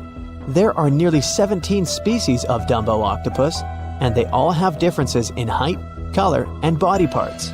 If you can't get enough strange animals, you'll be glad to learn that the deep sea has barely been explored by humans. So keep an eye out. There are bound to be more fascinating animals discovered in the deep in the future. The sea angel. These creatures might look and sound pretty cute, but their diet is far from sunshine and lollipops. Their favorite food are sea butterflies. They lay mucus traps for them and wait in ambush. The squat anemone shrimp. This shrimp is tiny, only 0.5 inches. It's also known as a dancer shrimp because of its peculiar behavior. When agitated, it raises its bottom above its head and does a little dance. Divers also say it readily jumps on their hands and cleans them. The coconut crab. This guy may look pretty creepy, especially when the sun goes down. Mature coconut crabs are around 3 feet in length. Their preferred foods are coconuts, but they can also hunt down lizards and even large birds. The slender snipe eel. Slender snipe eel is a slim and long creature that's still a mystery for marine scientists. It's 4 feet long and it has at least 750 bones in its spine, which is much more than any other animal in the world. The sea pen. Sea pen is 7 feet long and it has a lot of varieties, but most of them look indeed like a pen or a quill. The similarity is even more striking when the animal has a water-filled bulb that anchors it to the floor. The Persian carpet flatworm. This creature looks indeed like a carpet, despite being very small by comparison. It's only 4 inches long, able to become both male and female. It doesn't really mate with other flatworms. Rather, it fights them for the right to bear posterity. The flamingo-tongued sea snails. Tourists love these extraordinary snails for their pretty colors, thinking it's a shell, but in fact, the shell is quite dull and hidden underneath colorful soft tissues. They eat softer, toxic parts of corals and store their toxins to protect themselves. Think you know what lurks in the depths of the ocean? While nearly 95% of our oceans haven't been explored yet, it's hard not to let your imagination run wild. But thanks to brave explorers, deep-sea cameras, and awesome archaeologists, we do know about some pretty incredible sea creatures living in our waters today, and millions of years ago. From the 9-foot spider crab to the 60-foot prehistoric Megalodon, these sea dwellers come in all shapes and sizes. But let's focus on sea creatures famous for their huge size. Can you guess which living species of whale is the largest? Well, it's not the orca, but that's a good guess. The orca is a toothed whale that can grow to anywhere from 23 feet to 32 feet, which is slightly smaller than a school bus. How about the narwhal? Nope, they're not the biggest either. These unicorns of the sea live mainly in Arctic waters and only grow 13 feet to 20 feet in length, and that's including their 9-foot tusk. Tired of guessing? Okay, I give in. The largest whale that still exists today is the blue whale. At a jaw-dropping 82 feet to 105 feet, the blue whale is not only the biggest whale we know of, but is currently the largest animal to have ever lived on Earth. Seriously. These animals are bigger than a T-Rex, and even the prehistoric Megalodon. If you were to put a blue whale next to a school bus, it would look like it could swallow it. Think about that. According to National Geographic, a blue whale's tongue can weigh the same as an elephant. And their hearts can weigh as much as a car. That doesn't even sound possible. It's no wonder these giants need to eat about 4 tons of krill every day. While there aren't too many animals living today that can compete with the blue whale's epic proportions, there is an entirely different species that is a good contender, and it's not quite what you would expect. It's a jellyfish. No, I'm not talking about the little jellyfish that wash up on the shore and ruin a perfectly good day at the beach. I'm referring to the lion's mane jellyfish, the biggest jellyfish around. This invertebrate can grow up to 120 feet long. They also come in different gorgeous colors like red, purple, or even shades of orange. As if their length wasn't impressive, the lion's mane jellyfish boast a whopping 8 sets of 70 to 150 tentacles. That means they can have up to 1,200 in total. And here's the giant oceanic manta ray, the largest type of ray in the world. Their wingspan can be longer than a bus. These guys can reach 30 feet in length. They also have the biggest brain compared to body size among all fish. Unlike their stingray cousins, mantas don't have venomous tails. And while the lion's mane jellyfish and the blue whale are yet to be beaten for the longest sea creature, there is one marine creature that can grow even larger in length.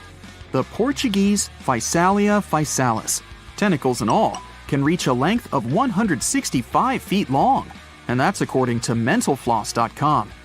While this thing may look a lot like a jellyfish, it's actually known as a siphonophore, and there are hundreds and sometimes thousands of them that are genetically identical.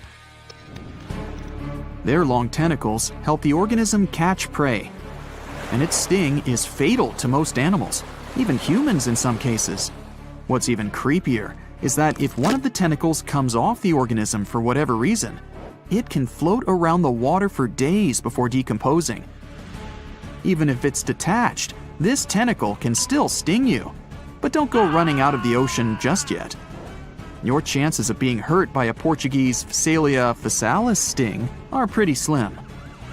However, if you do get stung, the side effects aren't pretty, with welts, stomach cramps, an elevated heart rate, and an upset stomach. While you don't want to go anywhere near these long creatures, they sure are pretty to look at. Check out all those colors. The Shastasaurus is the biggest marine reptile that has ever existed. These predators lived during the late Triassic period, about 210 million years ago. These amazing giants could reach lengths of up to 69 feet and weighed more than 75 tons. This made the Shastasaurus as heavy as a blue whale. And if you could stand this creature up vertically, it'd be as tall as a 7-story building. Despite appearances, the Shastasaurus was actually pretty slim for its size. Its ribcage was only 6 feet across. You'd think that this big guy was chowing down on other dinosaurs, but that's not the case at all. This reptile survived on a diet that consisted of small fish and cephalopods, like octopuses and squids. The Albertonectes is a bright representative of the plesiosaur family, meaning that this marine reptile had a small head on an incredibly long neck and large flipper-like limbs that helped it move through the water. These creatures occupied the seas around North America 76 to 70 million years ago. The length of this sea monster could reach 38 feet, with its neck taking up 23 feet of that length. Its neck was a true record breaker. It had a whopping 76 bones in it. No other animal known to humankind has had so many vertebrae in its neck. Scientists aren't sure why they needed such a lengthy neck. They might have used it to collect shellfish off the seabed, or perhaps it helped them capture their main prey, fish and squids. This aquatic reptile also had gastroliths in its stomachs. Some of them were as big as 5.5 inches in diameter. The Tylosaurus belonged to the Mosasaur family. It dominated the shallow seas of North America about 85 to 80 million years ago. This was an enormous predator, with the biggest representatives reaching 45 feet in length. It had a narrow hydrodynamic body with a blunt, powerful head that the animal used to ram and stun its prey. Its body was equipped with agile flippers and a long tail decorated with a maneuverable fin. The Tylosaurus was a carnivore, and its diet included not only fish, turtles, and small sharks, but also other mosasaurs, plesiosaurs, and flightless birds. Meet Ophthalmosaurus. This prehistoric reptile thrived during the late Jurassic period and lived in oceans all over the world. Ophthalmosaurus weighed somewhere around 6,000 pounds and grew to approximately 16 feet long, according to newdinosaurs.com. That's about the same length as the beluga whale that exists today.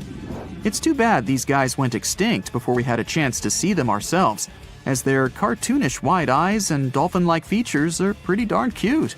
Of course, the Ophthalmosaurus evolved over time to become ophthalmologists, or eye doctors that we know today. No, that's just a lie. Just testing you. The Mosasaurus is a truly gigantic predator that dominated the seas all over the world about 66 million years ago. According to fossil evidence, some specimens could be more than 50 feet in length. This fact makes the Mosasaurus the biggest marine carnivore of its time. One of the most terrifying things about this creature was its crocodile-like head, decorated with literally hundreds of razor-sharp teeth, neatly organized in 2 rows on both jaws. The thing is that it was pretty challenging for the Mosasaurus to grab its prey in the water. That's why it had all these teeth, plus something special: pterygoid teeth anchored to the bones on the roof of its mouth. This made hunting and holding onto its prey much easier. The Styxosaurus belonged to the plesiosaur family and lived during the late Cretaceous period, around 85 to 70 million years ago. Upon first glance at this dinosaur, you might mistake it for a sea snake, and it'd be an honest mistake. There are plenty of fish in the sea. Some of them look totally like Nemo or Dory. Then there's the butterfly fish and fancy guppy, which is indeed really fancy. And then there's... What on earth is that? I would definitely not pay for a diving experience to see this guy. The anglerfish has the unofficial title of the ugliest animal in the world, but I wouldn't dare to break that news to it. There are more than 200 species of anglerfish currently swimming somewhere in the gloomy depths of the Atlantic and Antarctic Oceans, up to a mile below the surface. Some of them prefer different living conditions, the shallow tropical environments. Different kinds of anglerfish vary in shape and size, from the famous black sea devil to frogfish, monkfish, footballfish, goosefish, batfish, and sea toad. The larger ones can be half as long as a full-sized bed, but most are less than a foot long. Since the choice of meals where these guys live isn't that huge, they had to come up with a unique hunting strategy. They don't waste their priceless life energy on following prospective prey. Instead, they use a piece of dorsal spine that sticks above their mouths like a fishing pole, hence the name of the fish. There's a sac of bioluminescent bacteria that glows brightly in the dark at the end of that rod. The light lures prey, and all the anglerfish has to do is wait, and then enjoy its lunch delivered right to its mouth. Their bodies are pliable and huge, so they can easily swallow prey twice their size. Deep-sea anglerfish eat whatever they can find.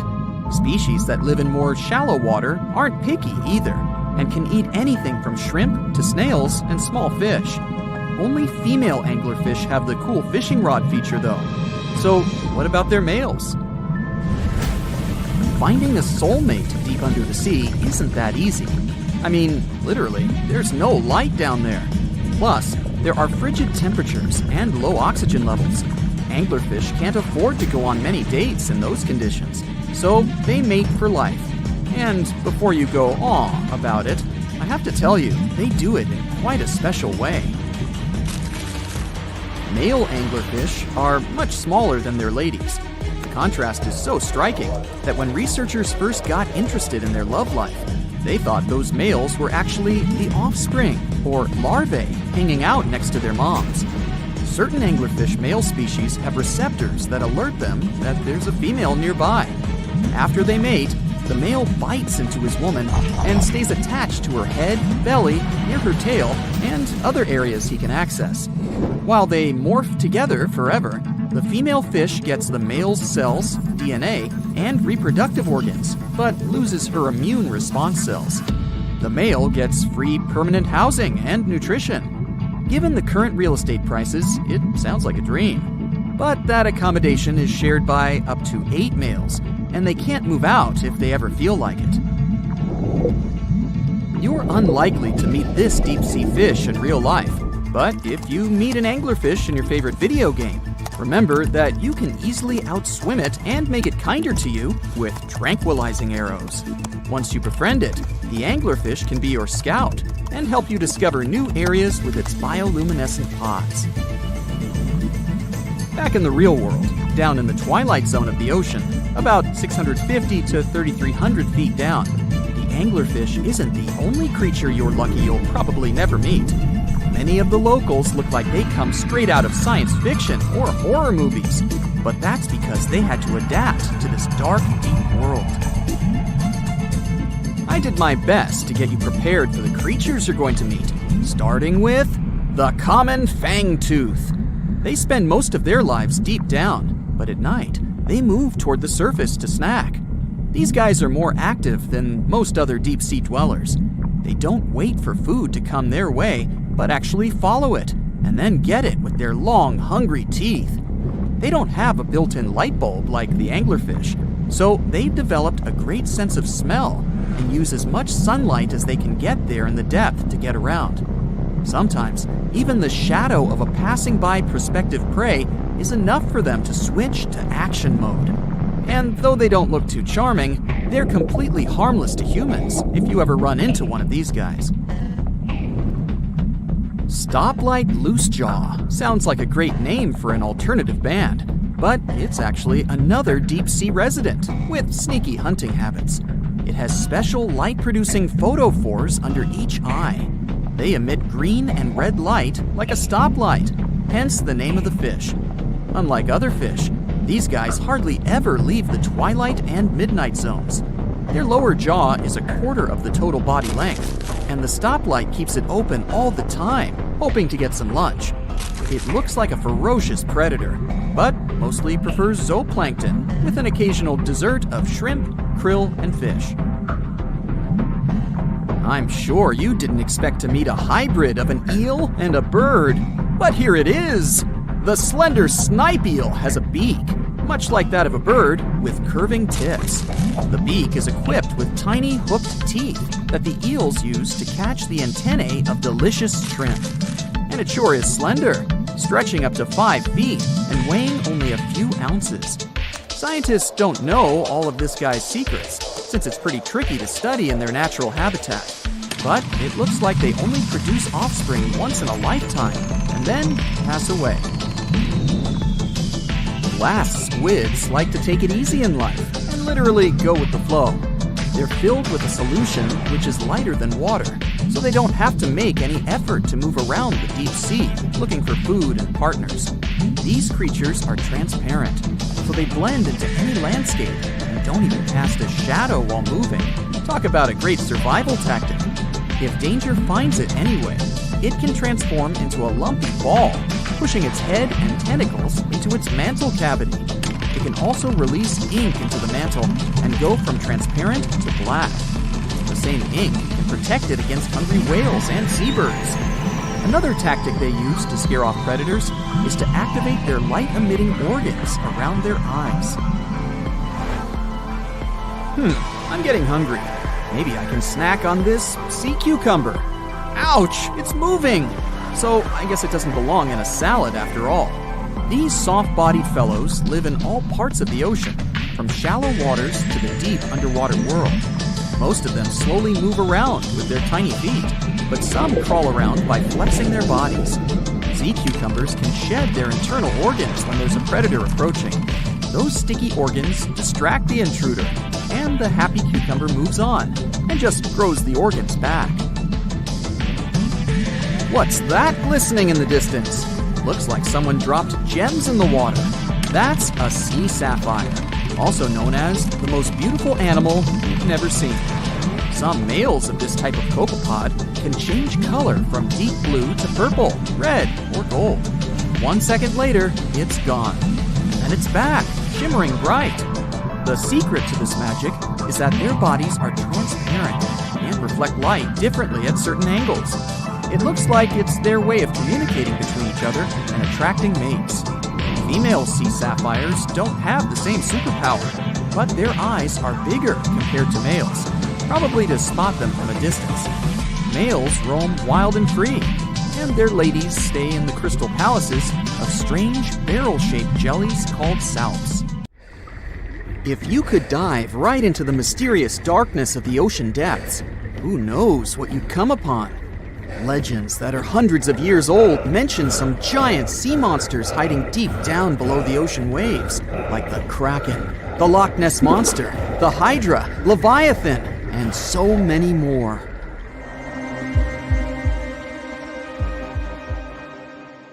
Okay, no one has ever seen such monsters, but there are still weird and unusually big sea spiders, squid, worms, and many other animals that grew way more than we'd expected. Take a look at the colossal squid from sub-Antarctic waters. It's around 14 times longer than the arrow squid that lives near New Zealand. And deep down in the Pacific Ocean, there's a sea sponge as big as a minivan. Oceans contain about 96.5% of all water on our planet. Up to 80% of all life on Earth we've discovered is under the oceanic waves. We haven't explored, mapped, or even seen more than 80% of the ocean. In fact, we've mapped Mars better than we have the ocean bottom. The pressure down there is insane, and it would make you feel like you're holding up almost 50 jumbo jets. And temperatures at such depths are extremely low. Conditions deep below the oceanic surface are harsh, so creatures that live there need to adjust. That's why many of them grew very, very big to survive. Creatures that live in cold, dark depths are so big because of a phenomenon called deep sea gigantism. The deeper you go below the oceanic surface, the less sunlight there is. That's why the temperatures drastically fall. The result of this is increased cell size and longer life of creatures. Also, these creatures don't have as much oxygen as the marine animals that live in shallower parts, and their food sources are minimal. Much of the food they get comes from shallower waters, and only a little bit trickles down to the deeper parts. And when there's not enough food, being large is an advantage. Larger creatures can move farther and faster to find something to eat. Their metabolism works slower. They don't digest the food that fast, so they can store food and conserve energy for hard times when they can't find anything to eat. They don't need to regulate their body temperature either, which also helps them save some energy, which they can then transfer to other body processes. They mature more slowly and later than those living in shallow waters. The majority of fish species that dwell in deep waters live 30 years or even more. Orange ruffy fish, on the other hand, live up to 150 years. This fella grows 24 feet in length and weighs up to 1.5 tons. But it grows to be so big for centuries. They start looking for partners when they're 150 years old, and they can also live this long because there are not so many predators at such depths. Also, there are no humans or other things that can disturb them or endanger their existence. At such depths, the environment is pretty stable, so many animals there are like living fossils because they probably haven't changed in millions of years. The first 650 feet of the ocean's depth are considered to be the open ocean. The majority of the marine life we've discovered lives there, since that's the area the sun can still reach. And then, as you continue going deeper, you reach the twilight zone. It seems like nothing lives there. But at about 820 feet, you see a small oasis of ancient life blooming. For example, there are sea lilies, animals that have been living at such depths unchanged for millions of years. Coelacanths, another living fossil, have been living in the ocean for more than 360 million years. Hagfish haven't changed in a very long time either, for over 300 million years. This creature lives at depths of 5,500 feet. They evolved before the rest of the vertebrates, which is why this is the only living animal without jaws or a spine, even though it still has a skull. Deep-sea creatures can't survive in shallow waters. They've evolved to live in depths under bigger hydrostatic pressure. Humans and other organisms that have internal spaces filled with gas would end up crushed if we could go to such depths. That's why deep-sea divers always need to wear special dive suits designed for surroundings with higher pressure, even though they're not going that deep to the areas where these giants live.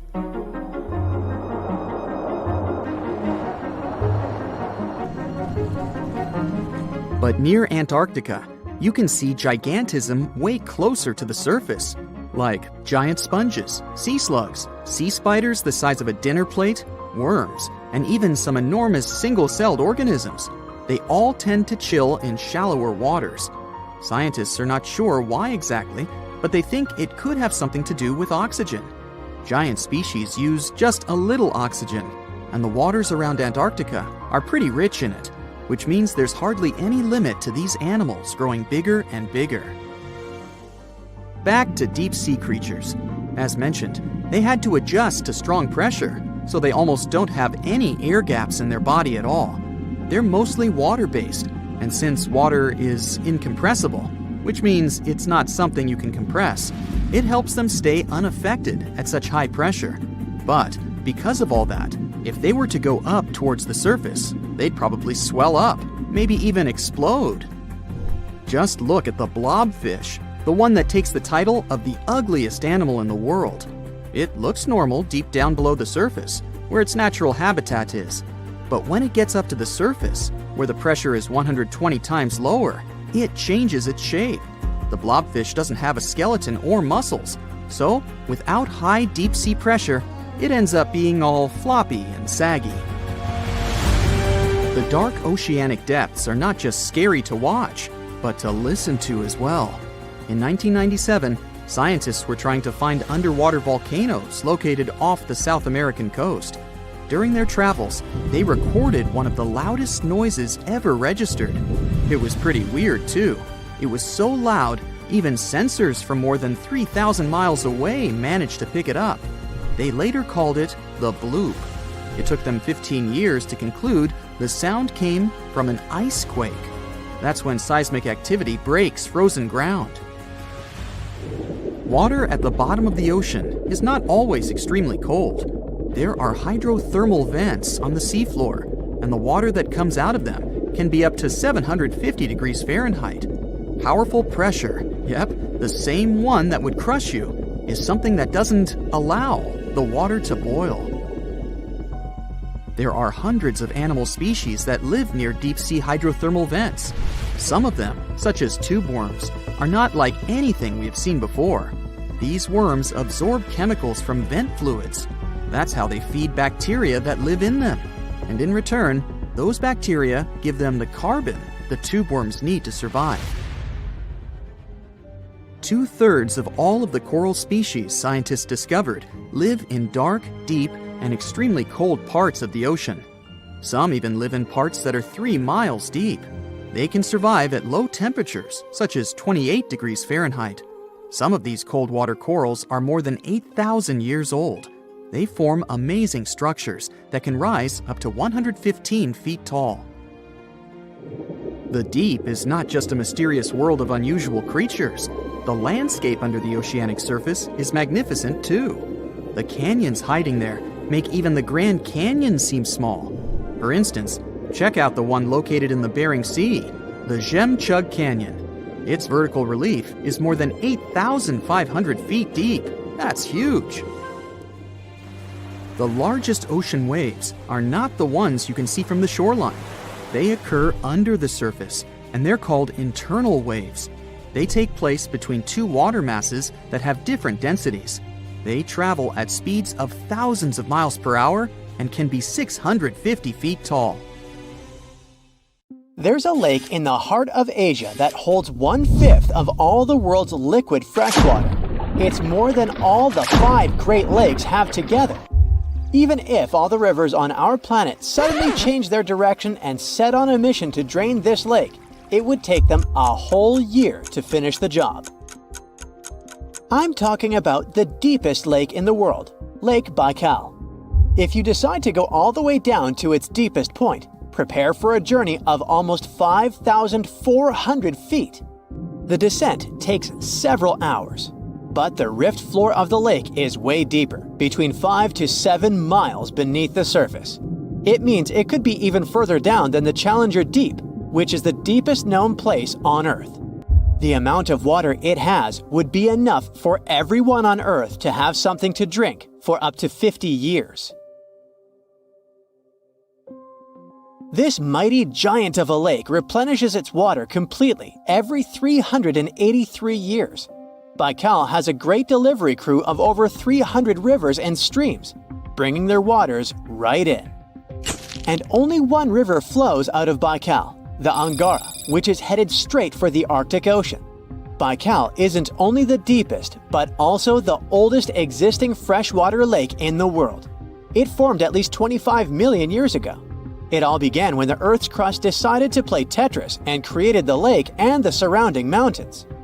At some point, Baikal must have been just a humble riverbed, but then tremors and fractures shook the Earth, and the distance between the shores got bigger. Water levels rose thanks to the melting glaciers. Then, several lakes formed and later merged into one. Baikal is one of around 20 lakes in the world that are older than 1 million years. And since it wasn't disturbed by glacial periods, it's a perfect research ground for scientists. Its deep-drilled core sediments can tell a lot about the climate of our planet in different periods.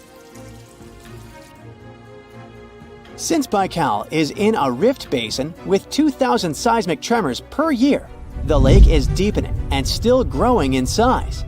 Its shores drift apart at around the same rate as South America and Africa are moving away from each other, so it has all the potential to become an ocean. Another thing Baikal has in common with the oceans is that it has water rich in oxygen, even at its lowest depths. This is one of the reasons why the fauna of the lake is so incredibly rich. It's home to over 2,500 various animals and 1,000 plant varieties. Around half of them are unique and only exist in this area, like the endemic algae, the Baikal omul fish, and the Baikal oilfish. There are also some bears, elk, and lynx living on its shores. They must appreciate the fact that the temperatures around the lake are always higher than the rest of Siberia, thanks to its huge water mass. Most Baikal dwellers prefer to stick to the bottom of the lake, but there's one brave guy you'll meet if you decide to visit. Meet the Baikal seal, also known as Nerpa. It's the only true freshwater seal in the world. Nerpa's eyes are so cute it nearly landed the part of Puss in Boots in Shrek. Nerpa in Boots sounds good to me. These huge eyes are there to help them follow their favorite pelagic fish underwater.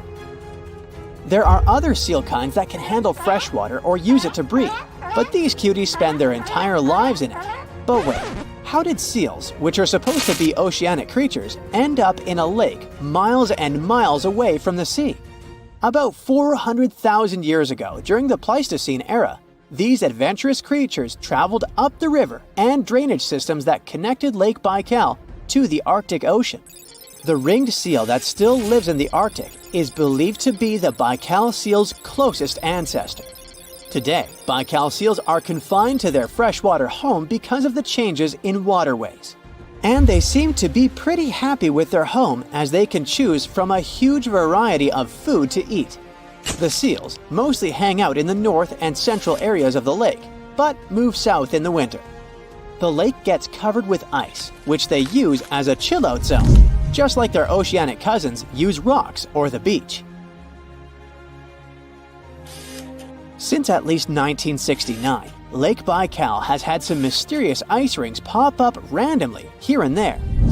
At some point, they got so big that the astronauts even spotted them from space. The rings usually appear in late April, but can be there in January or May. Scientists couldn't crack the code on how these rings form for a while. They had all sorts of theories, and the most popular involved methane gas bubbles from the lake's depths. But then, scientists noticed that some of the rings were in shallower waters, where gas emissions don't happen. So, an international team of scientists decided to solve the mystery.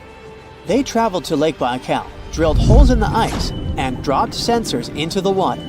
In 2016, when they started the research, they heard that 2 vans had gotten stuck in the mysterious ice rings.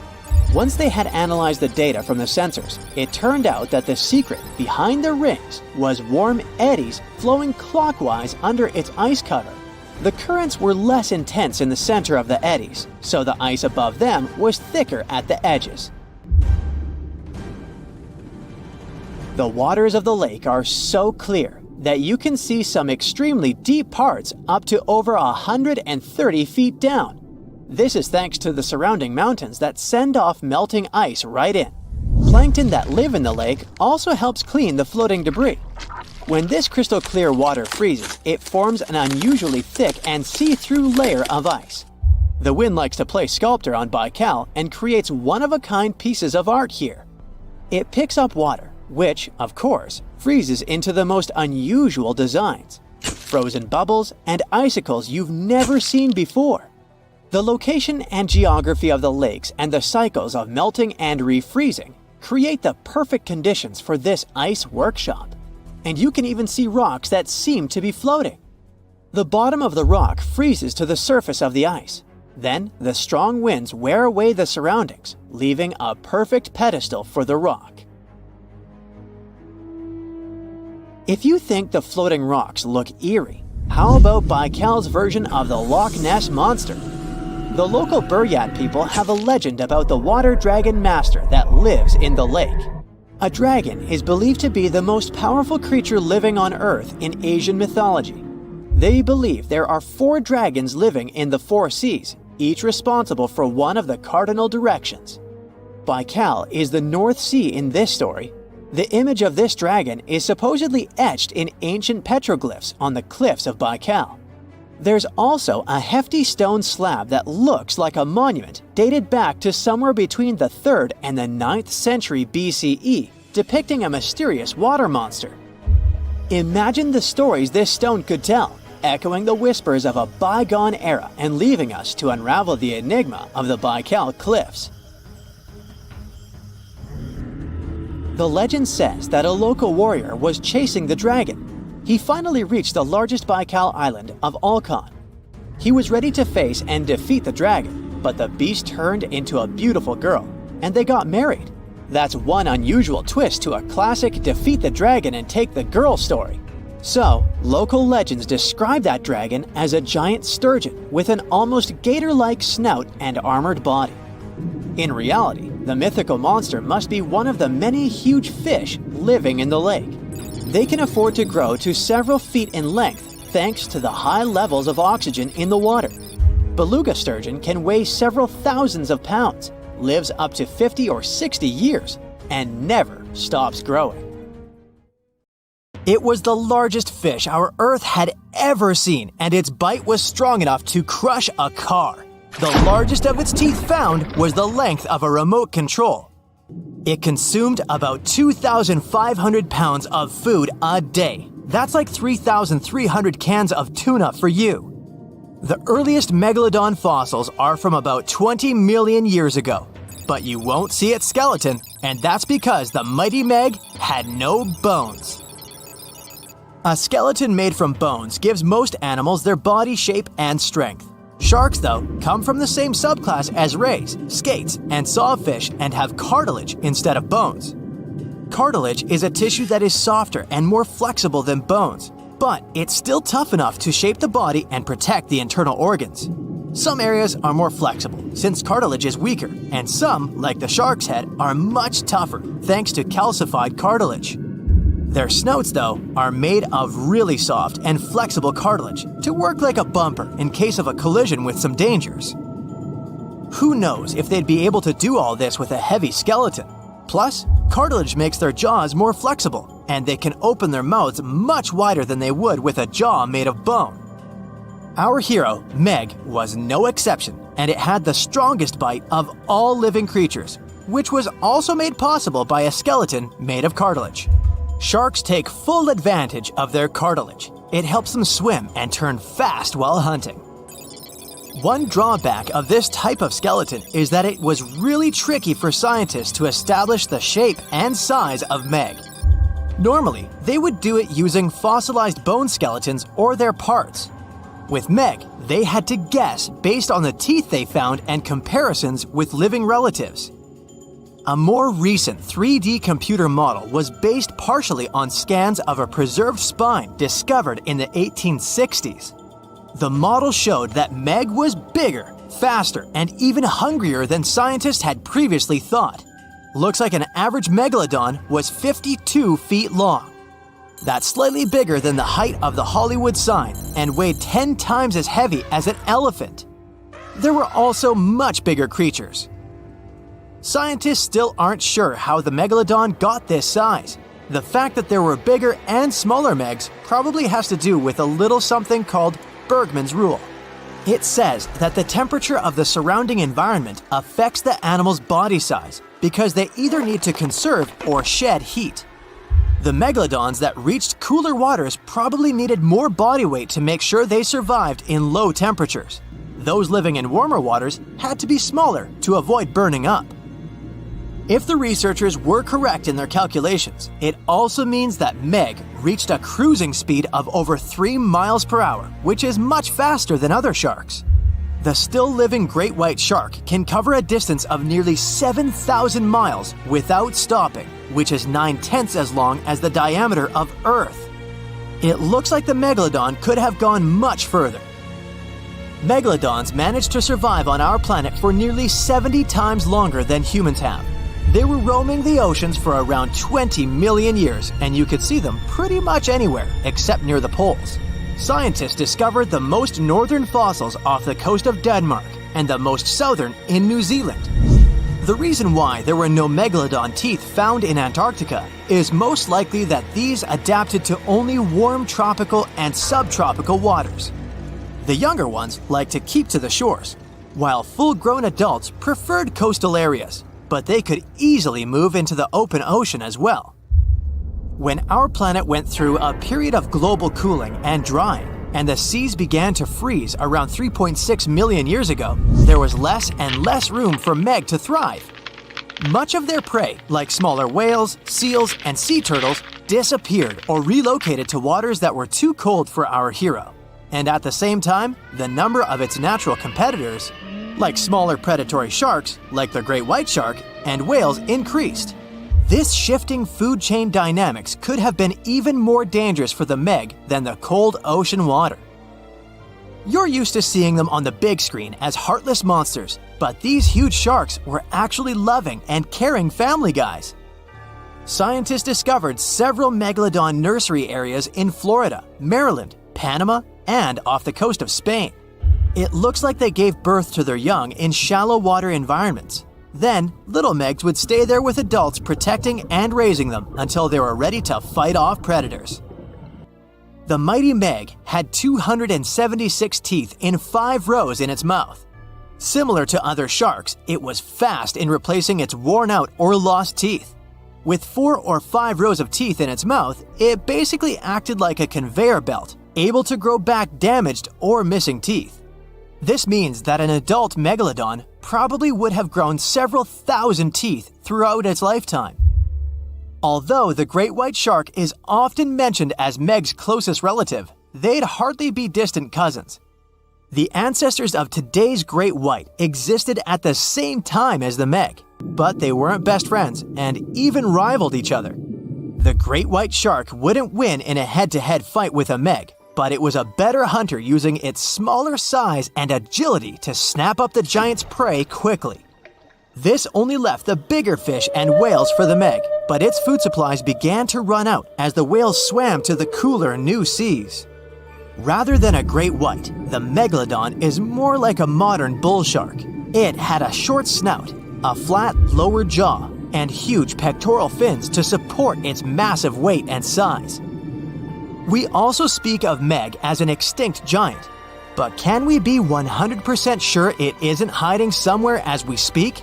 After all, we've only explored 5% of our oceans altogether.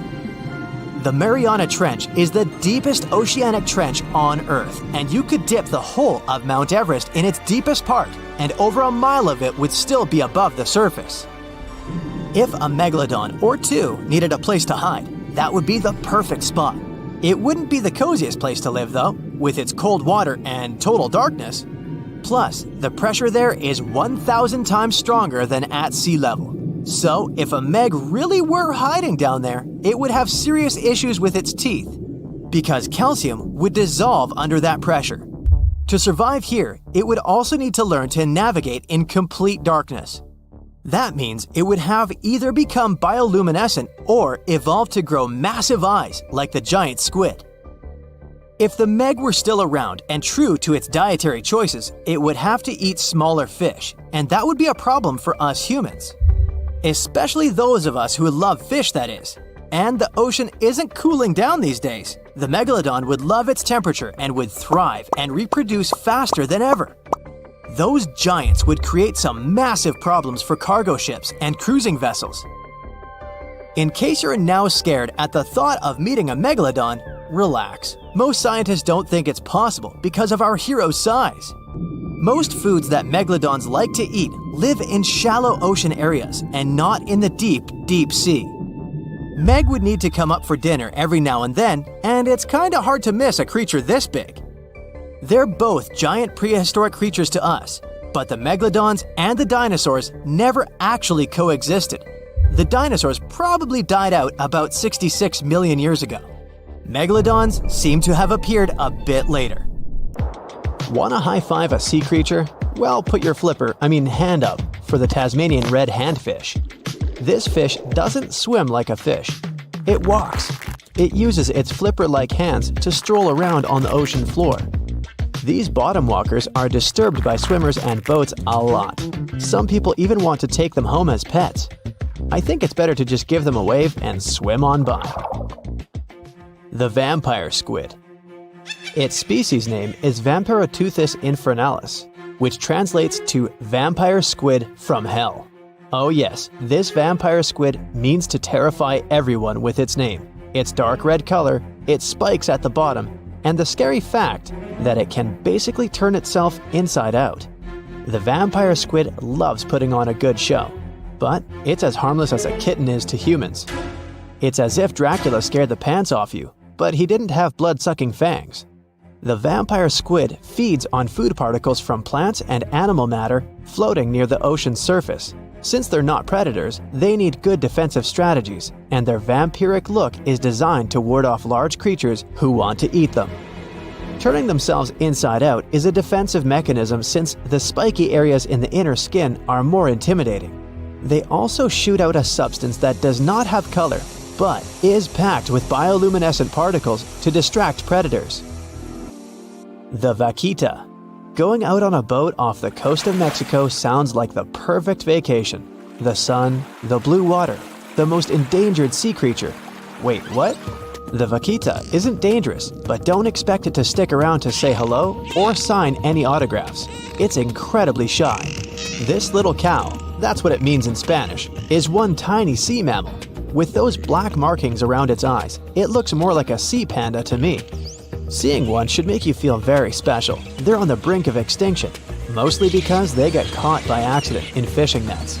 It's estimated that there's only 10 left in the wild. The blue dragon. This little creature looks like something out of a kid's fantasy movie. It's called the blue glaucus, casually referred to as the blue dragon or blue angel. It can be found in many places, the Atlantic, Pacific, and Indian Oceans. It's kind of a mollusk and it only grows to be about an inch long. What you think is the back is actually the mollusk's bright underbelly. It regularly floats on its back so that its blue colors help it camouflage with the water's waves. The blue dragon isn't just pretty, it's also smart. It usually feasts on Portuguese man-o'-wars, also known as Physalia physalis. The blue dragon stores their stinging cells for later use, in essence, stealing their defensive mechanisms. When the blue dragon is threatened, it releases those stinging cells it stored, directing them at an enemy to sting them with more power than the Portuguese man-o'-war would have been capable of. As they can store a huge amount of stinging cells, they can be a threat to humans. So, if you find one, don't pick it up. It's best to admire it from a distance. The barrel-eye fish. If you ever wanted to have Superman's X-ray vision, looking at the barrel-eye fish will make you feel like you gained that superpower at some point in your life without even realizing it. The barrel eye has a transparent head, so you can see how their eyes and brain look inside. This magnificent creature lives in the deep sea. This is the lowest level of the ocean, where strange creatures roam in near-freezing temperatures and constant darkness. They're exposed to water's pressure that's almost 1,000 times that of the surface. If the idea of the deep sea sends a shiver down your spine, stay tuned to learn about another of its creatures later on. The barrel-eye fish can be found in the Atlantic, Pacific, and Indian Oceans. You might be wondering, why oh why would a fish have a see-through head? And that would be a fair question. Since the species was discovered in 1939, it was believed that the fish's eyes were set to see straight ahead and couldn't move. So it was assumed that they had tunnel vision. Scientists Bruce Robinson and Kim Reisenbichler from the Monterey Bay Aquarium Research Institute recently discovered that the fish can move its eyes vertically to see through the top of its translucent head, thus noticing if there are predators or prey nearby.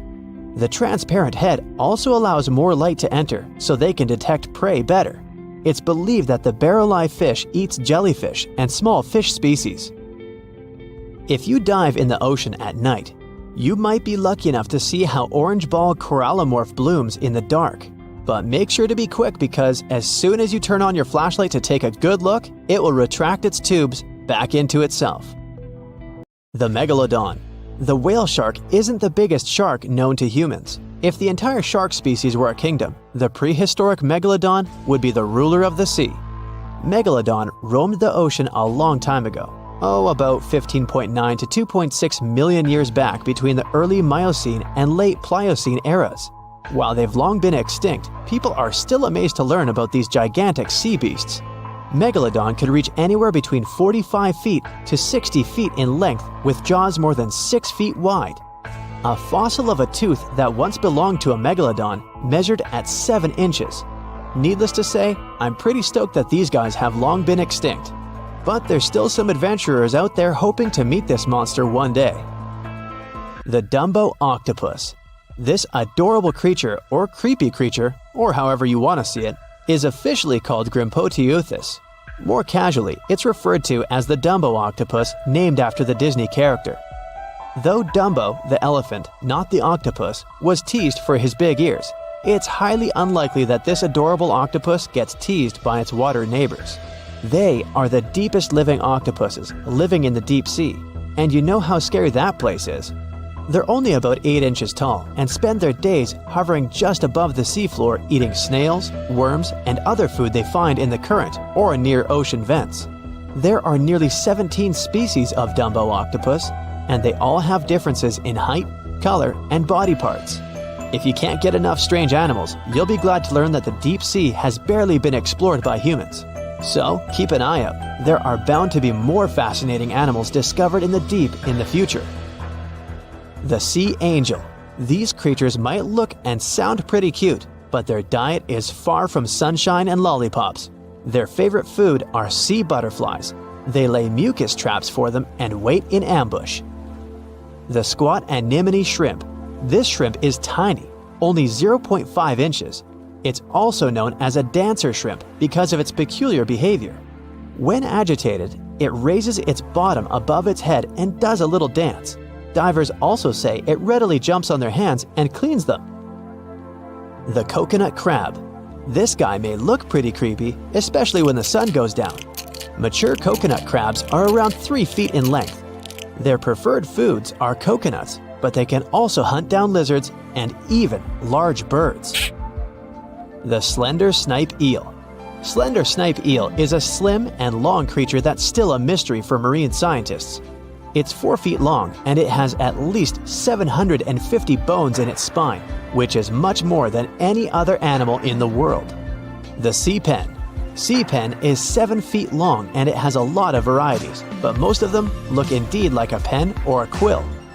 The similarity is even more striking when the animal has a water-filled bulb that anchors it to the floor. The Persian carpet flatworm. This creature looks indeed like a carpet, despite being very small by comparison. It's only 4 inches long, able to become both male and female. It doesn't really mate with other flatworms. Rather, it fights them for the right to bear posterity. The flamingo-tongued sea snails. Tourists love these extraordinary snails for their pretty colors, thinking it's a shell, but in fact, the shell is quite dull and hidden underneath colorful soft tissues. They eat softer, toxic parts of corals and store their toxins to protect themselves. The Meg, aka Megalodon, roamed the oceans long after dinosaurs were wiped out by the Great Meteorite. It was one of the largest and most dangerous hunters that have ever lived on Earth, as well as the biggest shark. But then, about 3.6 million years ago, the last of its kind disappeared from our planet, leaving only huge teeth for modern archaeologists to keep finding. There are a few theories about why it could have happened, but scientists might have found the true reason. The Megalodon, which means big tooth, was the largest shark ever to exist. It reportedly lived around 20 to 3.6 million years ago and was truly enormous. Its bite was more powerful than that of a T-Rex, and likely any other powerful predator that has ever roamed this planet. It's probably not surprising since this marine creature had extremely strong jaws that could span from 9 to 10 feet wide. That's enough to swallow 2 grown-up people side by side. The jaws were also lined with 276 teeth, and they reached 7 inches in length. That's as long as a small hedgehog. Once these teeth got worn down, the shark got rid of them and grew new ones. Such large sedated teeth helped the Meg to eat meat easily. The shark itself could grow up to 59 feet long. That's twice the length of a London double-decker bus. The animal was also pretty heavy. While a fully grown T-Rex weighed about 8 tons, the weight of a large Megalodon could be more than 30 tons. With no competitors, the enormous shark was the real king of the oceans. It hunted other sharks, large fish, and even whales. Then why did such a magnificent creature disappear from the face of the earth? The previous theories mentioned the great white shark. The Megalodon is usually described as some gigantic version of this marine animal. And this is a common mistake made because most people think these creatures were related. But in reality, the Meg looked more like a modern bull shark. Its snout was snout, its lower jaw was rather flat, and long and massive pectoral fins supported the animal's weight. But what's more important, the ancestors of today's great whites existed at the same time as the Megalodon. Now, with great size comes great clumsiness. And although the Meg was huge and powerful, it was also not as nimble as smaller and quicker great white sharks. Great whites could have rivaled a Megalodon for food, and were often more successful hunters thanks to their agility. They couldn't fight the Meg openly, but were fast enough to steal its food. So according to this theory, the only food left for the Megalodon were whales and equally big marine animals. Grown-up Megs could easily catch such beasts, but their offspring were much smaller and more vulnerable than their parents. Could smaller sharks have used this to their advantage? Maybe while megasharks were still little, they became a meal for great whites, as well as bull and tiger sharks. Even at those times, a great white shark could reach the length of 20 feet, while a Megalodon kid was definitely smaller. But even if there had been no open confrontation between young Megalodons and smaller grown-up sharks, Meg kids wouldn't have been able to find food for themselves to grow to adulthood. The reason is the same. The population of other sharks was growing, and they were rivaling each other and the Meg for convenient food. The more great whites and other sharks appeared in the oceans, the less food remained for young monster sharks. Eventually, they probably starved. But it's just one of the theories that try to explain why the Meg went extinct, and here's another one. A new study has shown that the Meg was most likely a warm-blooded predator able to regulate its body temperature, and that might have been the reason why this species disappeared with time. Scientists analyzed isotopes of the tooth enamel of the Megalodon and concluded that the animal could easily maintain a body temperature that was around 13 degrees F warmer than the temperature of the surrounding water. Such a temperature difference is much greater than what other sharks living at the same time as the Meg had, and it's large enough for the ancient predator to be classified as warm-blooded. These days, most fish are cold-blooded. Their body temperature is the same as the surrounding water, but some sharks, like mackerel sharks, keep the temperature of all parts of their bodies a bit warmer than the surrounding water. But it doesn't make them completely warm-blooded because they simply store heat generated by their muscles. And in mammals, body temperature is regulated by a special region of the brain called the hypothalamus. Anyway, the Meg's warmer body allowed the animal to move faster, deal with cold water better, and spread out all over the world. But eventually, it might have led to a disaster. The Megalodon lived during the Pliocene epoch, pronunciation. It began approximately 5.3 million years ago and finished 2.5 million years ago. During that period, global cooling occurred. It also caused the changes in sea level, which the Megalodon probably didn't survive. The main problem for the predator was to maintain an energy level allowing its body temperature to remain elevated. But to do it, the animal had to eat a lot, and I mean it. But it was a challenging task in a time of changing marine ecosystems and while competing with newcomers, such as the great white shark. If this theory is true, then the amount of energy the Meg had to use to remain warm could have contributed to its extinction. This new information is very important to us. It shows that many marine predators in modern oceans might be experiencing the effects of ongoing climate change too. By the way, have you heard that there have been several cases when people were sure they had seen the Meg? Or at least some similar extremely large monsters. And these sightings happened relatively recently. For example, in July 1916, the New Jersey coast of the US was terrified by a series of shark attacks. They happened during an oppressive heat wave when hundreds of beachgoers tried to find shelter from the heat near the water. People described the culprit that had caused all that havoc as a giant shark, much bigger than any regular one. Since then, scientists have been debating which shark species was involved in those accidents. The most popular guesses have been the bull shark and the great white. A picture of a huge shark roaming the Pacific Ocean not far from Guadalupe Island appeared in 1999. The creature was nicknamed Deep Blue. It could be distinguished from others by a wavy pattern separating its gray back and white belly. But even though some people claimed it could be the infamous Megalodon, experts came to the conclusion it was a female white shark, the largest ever seen. The average length of a male white shark is 11 to 13 feet. Females are bigger, up to 15 or 16 feet, but Deep Blue reached more than 20 feet in length. No wonder people were confused. For the last time, Deep Blue was spotted in 2013 near the western coast of Mexico's Baja California. But look, there's another jumbo shark, and you can meet it in any part of the world. The largest specimens can reach 40 feet long and weigh about 5 or even 6 tons. Could it be, if not the Megalodon itself, but one of its relatives? Again, a wrong guess. That's the basking shark. This animal prefers subpolar seas, with temperatures not higher than 58 degrees F. Even though some of these animals do migrate to warmer places. Like whale sharks, basking sharks are harmless and don't attack snorkelers or divers. These creatures have loads of small teeth, but they don't use them when feeding. Instead, they swim with their huge mouths open and swallow plankton.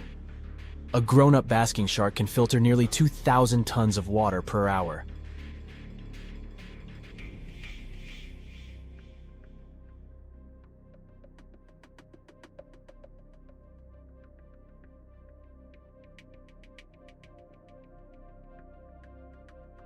If you're a fan of Dr. Pimple Popper, you're probably freaking out right now, itching to squeeze out every little blackhead from those lip contours.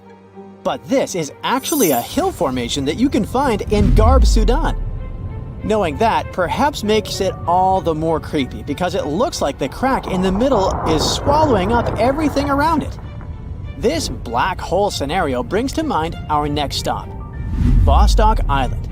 This eerie spot is a 59-acre coral atoll situated in the southwestern Pacific Ocean, about 400 miles northwest of Tahiti. If you check it out on Google Earth today, it looks like it's been totally blacked out, sparking all sorts of wild theories. People keep saying that this place is some top-secret base, or even a fictional island straight out of Lost. But what we see here is actually just a dense, dark green forest made up of Pisonia trees. Since nobody lives there and hardly anyone ever visits, the island is pretty much untouched by humans. This massive star, or mandala, is situated just outside Beatty, Nevada. It has got the internet all puzzled, with people trying to figure out if it's evidence of some kind of extraterrestrial activity. To add to the mystery, this spot is right by the Tonopah Test Range, which is also known as the famous Area 52. Despite its creepiness, it's probably just one of the thousands of crop circles that gained fame after Google Earth came along. This spiral formation right here is also located in Nevada, and it definitely looks like another chilling crop circle. But things get even stranger if you use the Street View option. As you zoom in closer and closer, you'll notice that it's made up of carefully arranged rocks. This labyrinth, so to speak, is part of an open-air museum situated in the ghost town of Rhyolite. And if that's not creepy enough, take a look around and you'll see dozens of eerie men in white cloaks. Despite their lifelike appearance, these silhouettes are actually statues from an installation created by a Belgian artist in the 80s. Even stranger than stumbling upon a large circle on the ground is finding a bunch of them. Our next location in Wyoming is filled with peculiar circle structures to the point where it's hard to count them all. During the 20th century, this U.S. state shifted from a farming economy to an industrial one, dominated by the extraction of oil, gas, and coal. So, these circles are likely remnants of a tank farm. I mean, places where oil storage tanks used to be located. If you want to avoid nightmares, I highly recommend not searching for the mausoleum of Emil Becker in Poland. If you happen to find it by using the Street View mode, prepare yourself to face an abandoned place with the most terrifying sculpture there is. Oh, the creeps. Keeping on the spooky side, let's head to an isolated corner of Kazakhstan, where you can find a pentagram etched into the Earth's surface. This formation is huge, measuring roughly 1,200 feet in diameter. Before you jump to conclusions about this formation being related to some kind of underworld deity worship, it's worth noting that the pentagram actually turns out to be the outline of a park designed in the shape of a star. The star shape is marked by roadways, which are now lined with trees, making the star shape even more distinct in aerial photos. You can spot this peculiar symbol from quite a distance. At first glance, it might even resemble an otherworldly alphabet, as if a highly intelligent civilization is trying to send us an alert message. But this mystery is already solved. We are in De Hoge Veluwe, a Dutch national park located in the province of Gelderland. And these lines are actually part of the park's logo. Search for these coordinates to find what looks like a land formation straight out of an extraterrestrial landscape, or perhaps a set from Avatar. This place, located in Inner Mongolia, China, is believed to be a granite mine, but it's a bit of a mystery why it has such a striking blue tone on Google Earth.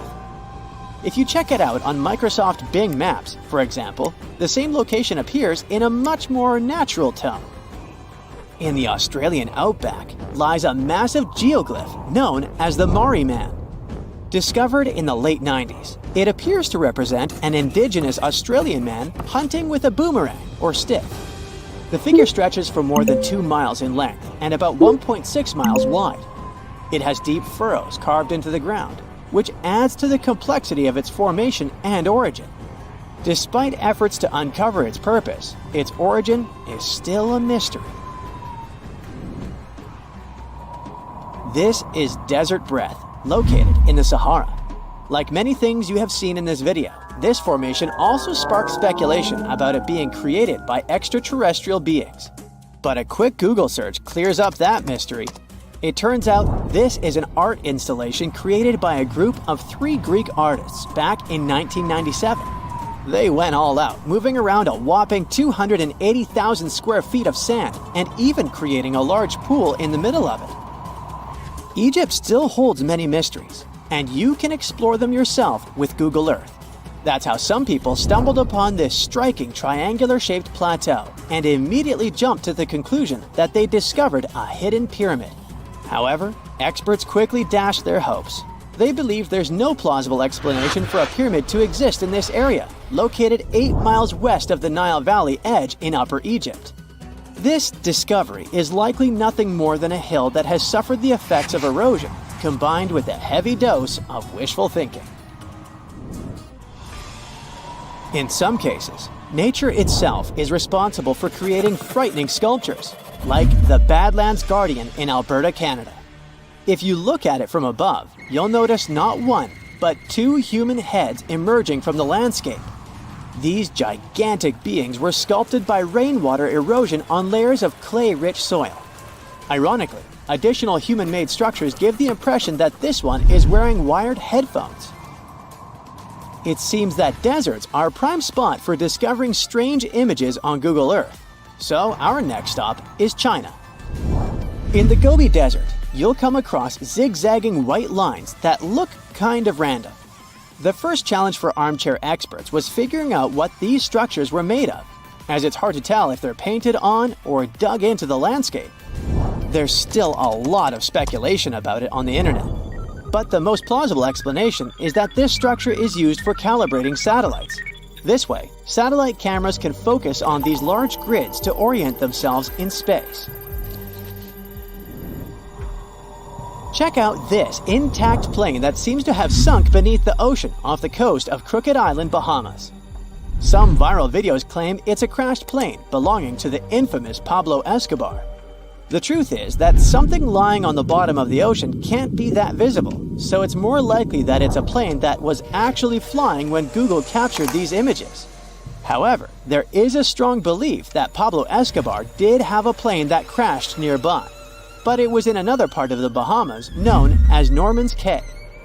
You can still spot it in shallow turquoise waters. Just search for Norman's Cay sunken plane, and there it is. If you're convinced that extraterrestrials are already among us, then go ahead and type in these coordinates on Google Earth. Explore the area using Street View, and wow, what is it? Of course, we're not talking about visitors from other planets, but this shadow of a gigantic creature still gives me the creeps. Turns out, it's just a person lugging around one of those 360-degree Street View cameras tucked away in a trekker backpack. So hey, if you take a good look around Google Earth, you might stumble upon more of these elongated necked beings walking around the globe. 450 million years ago, no, I wasn't around then, the sea level was higher, coral reefs started to form, the climate on our planet was stable and warm, not even dinosaurs were around yet. The time when bony and jawed fish we know as sharks appeared. They've been dominating the oceans and making other marine creatures flee in fear ever since. Many of them, like great white sharks, have evolved and adjusted to life in the open ocean as hunters with a pretty high position in the food chain. They're less diverse today than before. One of the reasons is the asteroid strike from the age of dinosaurs. After it reduced the number of shark species, only smaller and deep-water kinds that ate primarily fish survived. They started getting bigger over time. Near the surface, sharks such as makos or great white ones develop faster movements and are somewhat between gray and blue to blend in with their surroundings. The epaulet shark can even walk on the land.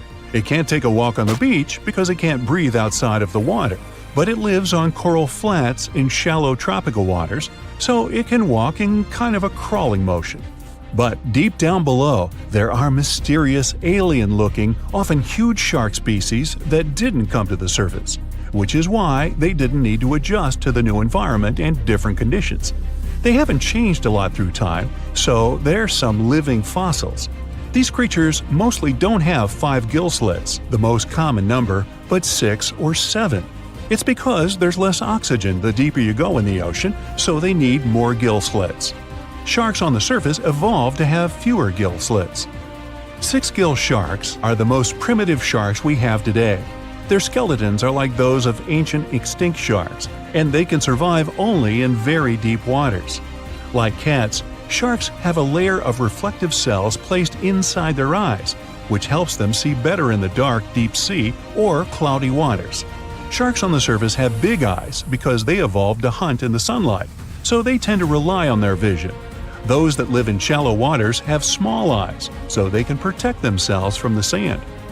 Like some other deep-sea creatures, 6-gill sharks also have bigger eyes to take in as much light as possible.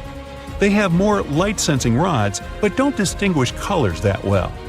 In the ocean's twilight zone, with the minimum of sunlight, there's a couple of bioluminescent shark species. They don't take in light within their eyes, but produce or re-emit it with their bodies. Their skin or organs have specialized cells that produce a soft blue-green light. Deep-sea creatures that produce their own light do that to attract their prey, deter animals from going after them, or, scientists think, communicate with each other. It can even help them to camouflage. They do it by hiding their silhouettes from animals going after them. They produce enough light to match their surroundings. The biggest luminous underwater creature is the kitefin shark, found swimming 980 feet below sea level, preying on groundfish or smaller sharks. It can grow almost 6 feet long and lives 3,200 feet below sea level.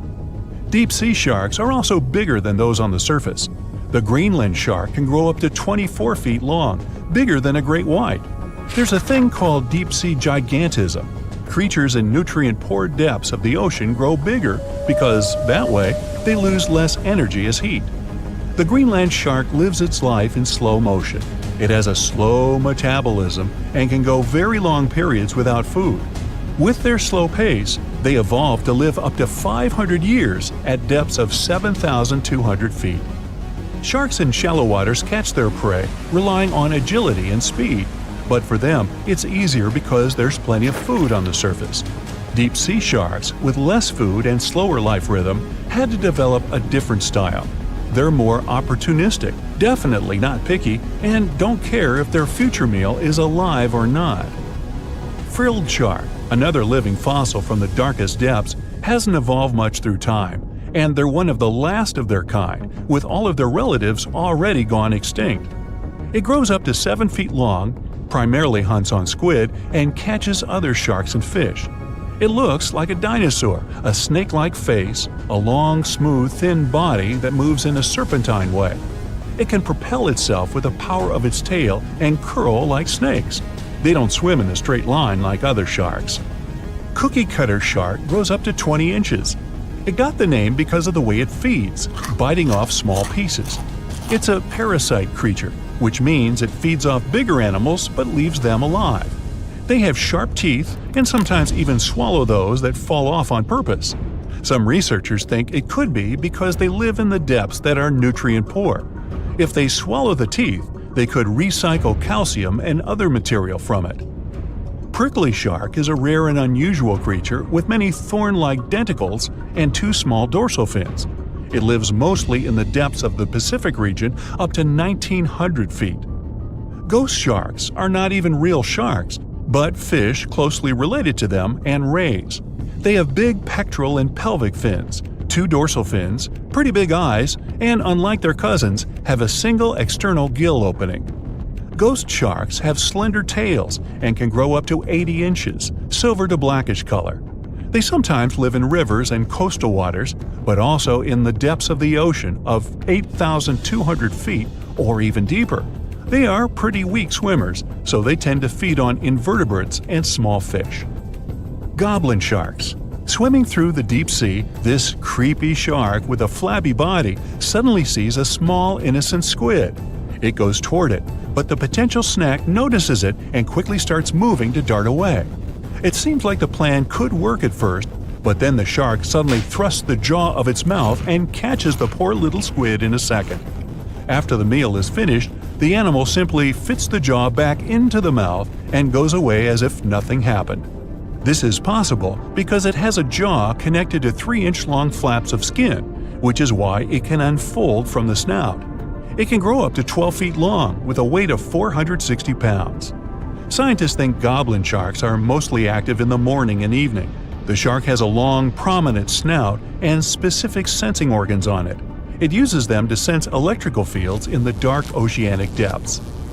Seven-gill shark is a big cow shark, brown to silver-gray on top, white underneath, black and white spots, with a thick body, a small dorsal fin, and a wide, blunt snout. It can grow up to 10 feet long, mostly lives in the depth of 1,870 feet, but you can also find it in deep channels and bays. It can be aggressive toward humans if provoked, so don't. Like most deep-sea creatures, it's an opportunistic hunter that's not quite picky but likes to go after dolphins, seals, porpoises, and other marine animals. Megamouth sharks mostly live in the depths of 15,000 feet and spend most of their time in the dark, like me. Scientists discovered it in 1976 because it went near the surface at night to feed on zooplankton. That's the only time these sharks go there. During the day, they return to their quiet, dark, and mysterious depths. They are filter feeders, which means they keep their mouths wide open while swimming, so they filter the planktons they like to eat. There are organs that produce light inside of their mouths, which attracts potential prey, such as pelagic crustaceans. These sharks live in the deep parts of the ocean, but you can rarely find them below almost 2 miles. Scientists think some other, stronger bony fishes outcompeted them. Deep parts of oceans became oxygenated around 70 million years ago, and sharks have been around way longer. But bony fishes adjusted and adapted efficient ways to use oxygen, while sharks were slow with adaptations, so they lost. Also, oceanic depths are way colder, which is challenging for fish and the rest of cold-blooded animals because the speed of their metabolism widely depends upon the external temperature. If you could dive right into the mysterious darkness of the ocean depths, who knows what you'd come upon? Legends that are hundreds of years old mention some giant sea monsters hiding deep down below the ocean waves, like the Kraken, the Loch Ness Monster, the Hydra, Leviathan, and so many more.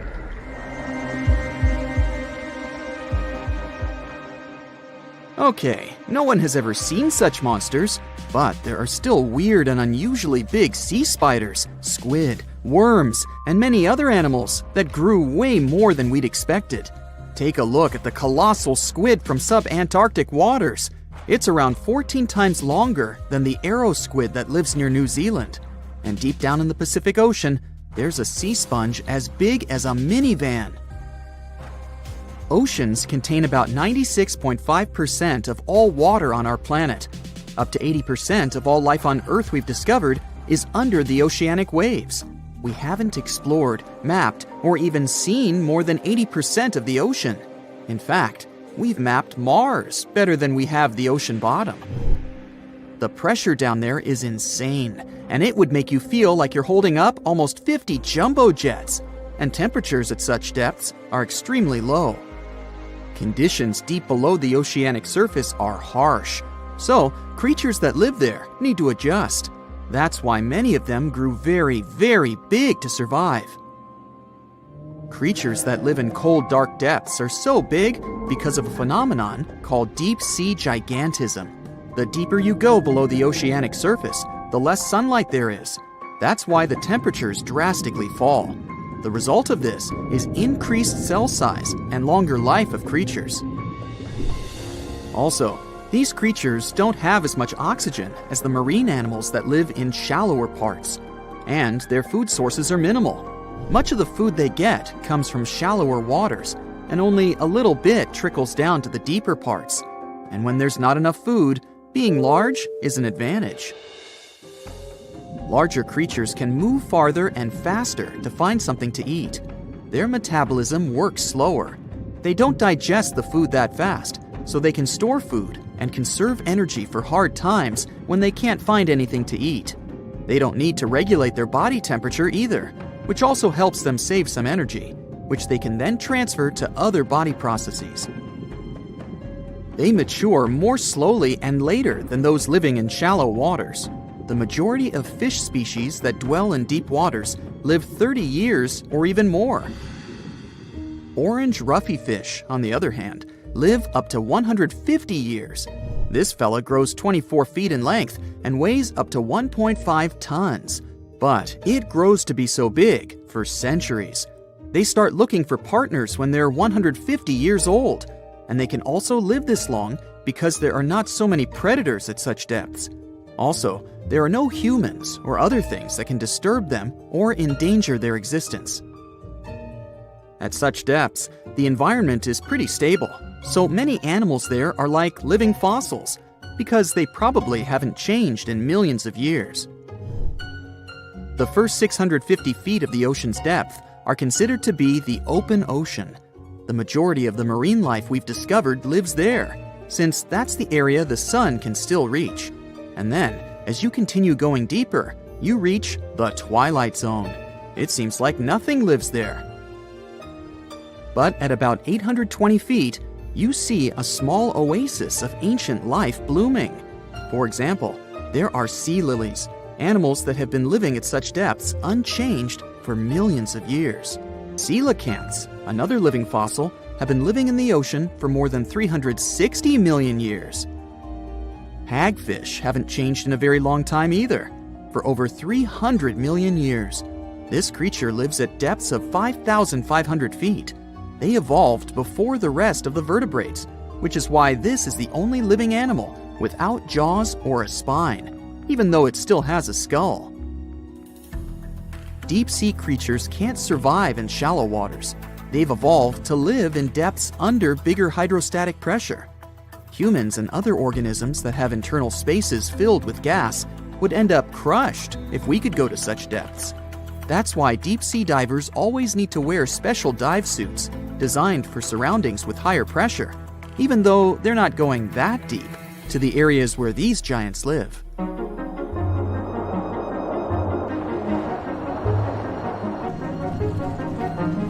But near Antarctica, you can see gigantism way closer to the surface, like giant sponges, sea slugs, sea spiders the size of a dinner plate, worms, and even some enormous single-celled organisms. They all tend to chill in shallower waters. Scientists are not sure why exactly, but they think it could have something to do with oxygen. Giant species use just a little oxygen, and the waters around Antarctica are pretty rich in it, which means there's hardly any limit to these animals growing bigger and bigger. Back to deep-sea creatures. As mentioned, they had to adjust to strong pressure, so they almost don't have any air gaps in their body at all. They're mostly water-based, and since water is incompressible, which means it's not something you can compress, it helps them stay unaffected at such high pressure. But because of all that, if they were to go up towards the surface, they'd probably swell up, maybe even explode. Just look at the blobfish, the one that takes the title of the ugliest animal in the world. It looks normal deep down below the surface, where its natural habitat is. But when it gets up to the surface, where the pressure is 120 times lower, it changes its shape. The blobfish doesn't have a skeleton or muscles, so without high deep-sea pressure, it ends up being all floppy and saggy. The dark oceanic depths are not just scary to watch, but to listen to as well. In 1997, scientists were trying to find underwater volcanoes located off the South American coast. During their travels, they recorded one of the loudest noises ever registered. It was pretty weird, too. It was so loud, even sensors from more than 3,000 miles away managed to pick it up. They later called it the bloop. It took them 15 years to conclude the sound came from an ice quake. That's when seismic activity breaks frozen ground. Water at the bottom of the ocean is not always extremely cold. There are hydrothermal vents on the seafloor, and the water that comes out of them can be up to 750 degrees Fahrenheit. Powerful pressure, yep, the same one that would crush you, is something that doesn't allow the water to boil. There are hundreds of animal species that live near deep-sea hydrothermal vents. Some of them, such as tube worms, are not like anything we have seen before. These worms absorb chemicals from vent fluids. That's how they feed bacteria that live in them. And in return, those bacteria give them the carbon the tube worms need to survive. 2/3 of all of the coral species scientists discovered live in dark, deep, and extremely cold parts of the ocean. Some even live in parts that are 3 miles deep. They can survive at low temperatures, such as 28 degrees Fahrenheit. Some of these cold water corals are more than 8,000 years old. They form amazing structures that can rise up to 115 feet tall. The deep is not just a mysterious world of unusual creatures. The landscape under the oceanic surface is magnificent too. The canyons hiding there make even the Grand Canyon seem small. For instance, check out the one located in the Bering Sea, the Jemchug Canyon. Its vertical relief is more than 8,500 feet deep. That's huge. The largest ocean waves are not the ones you can see from the shoreline. They occur under the surface, and they're called internal waves. They take place between two water masses that have different densities. They travel at speeds of thousands of miles per hour and can be 650 feet tall. Ever wonder why, despite all our advancements in technology and science, there's a vast expanse of our own planet that we barely know about? Believe it or not, over 80% of our oceans remain uncharted territory. It's as if we've got this massive aquatic playground in our backyard, and we've barely scratched the surface. Also, did you know that only about 7% of our oceans have a special tag called Marine Protected Areas, or MPAs? How come this colossal body of water that envelops most of our planet is also among the most vulnerable and misunderstood spaces in the universe? Pressure has a lot to do with it. Our deep ocean is a beast of a place with no visibility, freezing temperatures, and pressure that's so intense that in certain areas it would make you feel like you're having the weight of 50 jumbo jets on your body. No wonder we're having an easier time sending people into space than to the bottom of the ocean. The deeper you go into the waters, the more pressure piles up. But let's not forget we have tech on our side, right? Scientists now use these cool satellite technologies that track the color of the ocean to check how much phytoplankton is there, for example. Why is this important, you might ask? Because these little plant-like critters are actually pretty major players in our big blue oceans. In the grand scheme of things in the aquatic world, phytoplankton is like the bedrock of the ocean food chain. It gives life to almost everything, from the tiny zooplankton, which are animal-like microorganisms, to those colossal, magnificent whales. When these technologies first came around, satellites could get clear images of the ocean faster than a ship could take the same number of measurements in 10 years. But it's not all about looking at the ocean from space. Sometimes you gotta dive in there and see it for yourself. Thankfully, we've come a long way in ocean exploration tech, too. We've got things like floats and drifters that ride the ocean currents while collecting data, and a whole fleet of underwater vehicles, some of which are manned, some remote-controlled, and some even autonomous. Remember James Cameron, the guy who made the movie Titanic? He's super into exploring the ocean, and in 2012, he set a record by going down to the Mariana Trench in a vertical torpedo sub. He thinks there's nothing like being in the ocean and experiencing it firsthand. Other companies use a mix of technologies for their ocean explorations. It led them to discover amazing stuff like a deep-sea coral reef near Morocco, the only one still growing in the Mediterranean Sea. They've also discovered new species and documented ones previously thought to live only in the Atlantic. These efforts have convinced local authorities to declare some places as marine parks. As with most scientific areas, the road isn't without its bumps. These expeditions can cost quite a lot, and the lack of detailed maps and data only adds to the challenge. We can't always rely on bathymetric information, meaning the study of the ocean floor, because it's often not available. And that's the tricky part. We need to explore more to know more, but getting the funds for these kinds of projects can be tough when there are so many unknown variables. One particular company's explorations have helped protect nearly 4 million square miles of ocean so far. The data they collect during their expeditions is invaluable. It's used to identify new species, locate vulnerable habitats, and even show where threatened species are being overlooked. Their work helps dismiss excuses from local authorities who claim they lack the necessary information to establish more MPAs.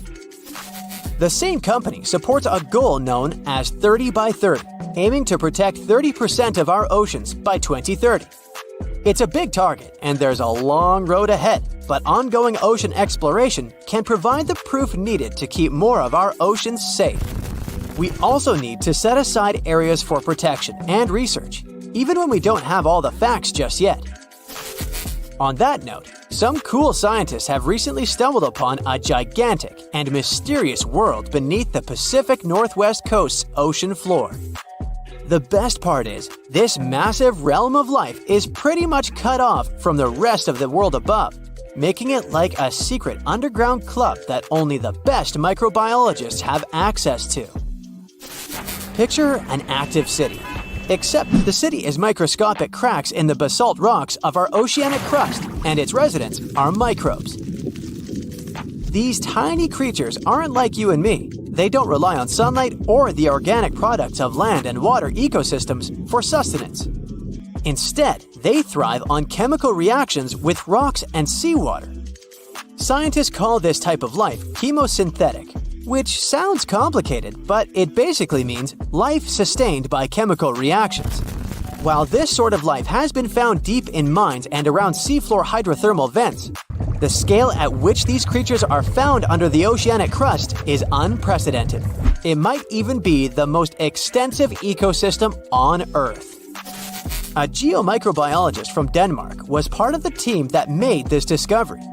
He claimed that over 50% of our planet's surface is oceanic crust, which is an average of 4 miles thick. Imagine the size of this chemosynthetic party happening down there. This discovery didn't happen overnight.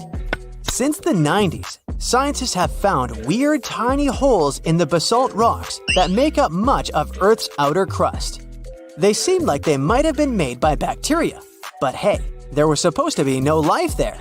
I mean, imagine trying to survive in a place that's hot, deep, dark, dense, and mostly devoid of the organic compounds we need for life. Yet, here they are. In the following years, more pieces of the puzzle fell into place. Scientists found that the oceanic crusts had different conditions at the centers and edges. At the centers, rocks are jam-packed with energy-rich compounds that support these tiny life forms. But by the time they reach the edges, these chemicals are all gone. Fast forward to now, and it's time to put the puzzle together. A microbial ecologist from the University of North Carolina worked on this research and says we now have solid evidence of microbial life in the cracks and crevices of deep ocean basalt. The next question scientists asked was, how far does this life extend? Researchers collected samples of crust from a plate roughly 120 miles off of Washington's coast, drilling deep beneath the ocean's surface. What they found down there was remarkable. The life down there runs on a unique fuel, hydrogen.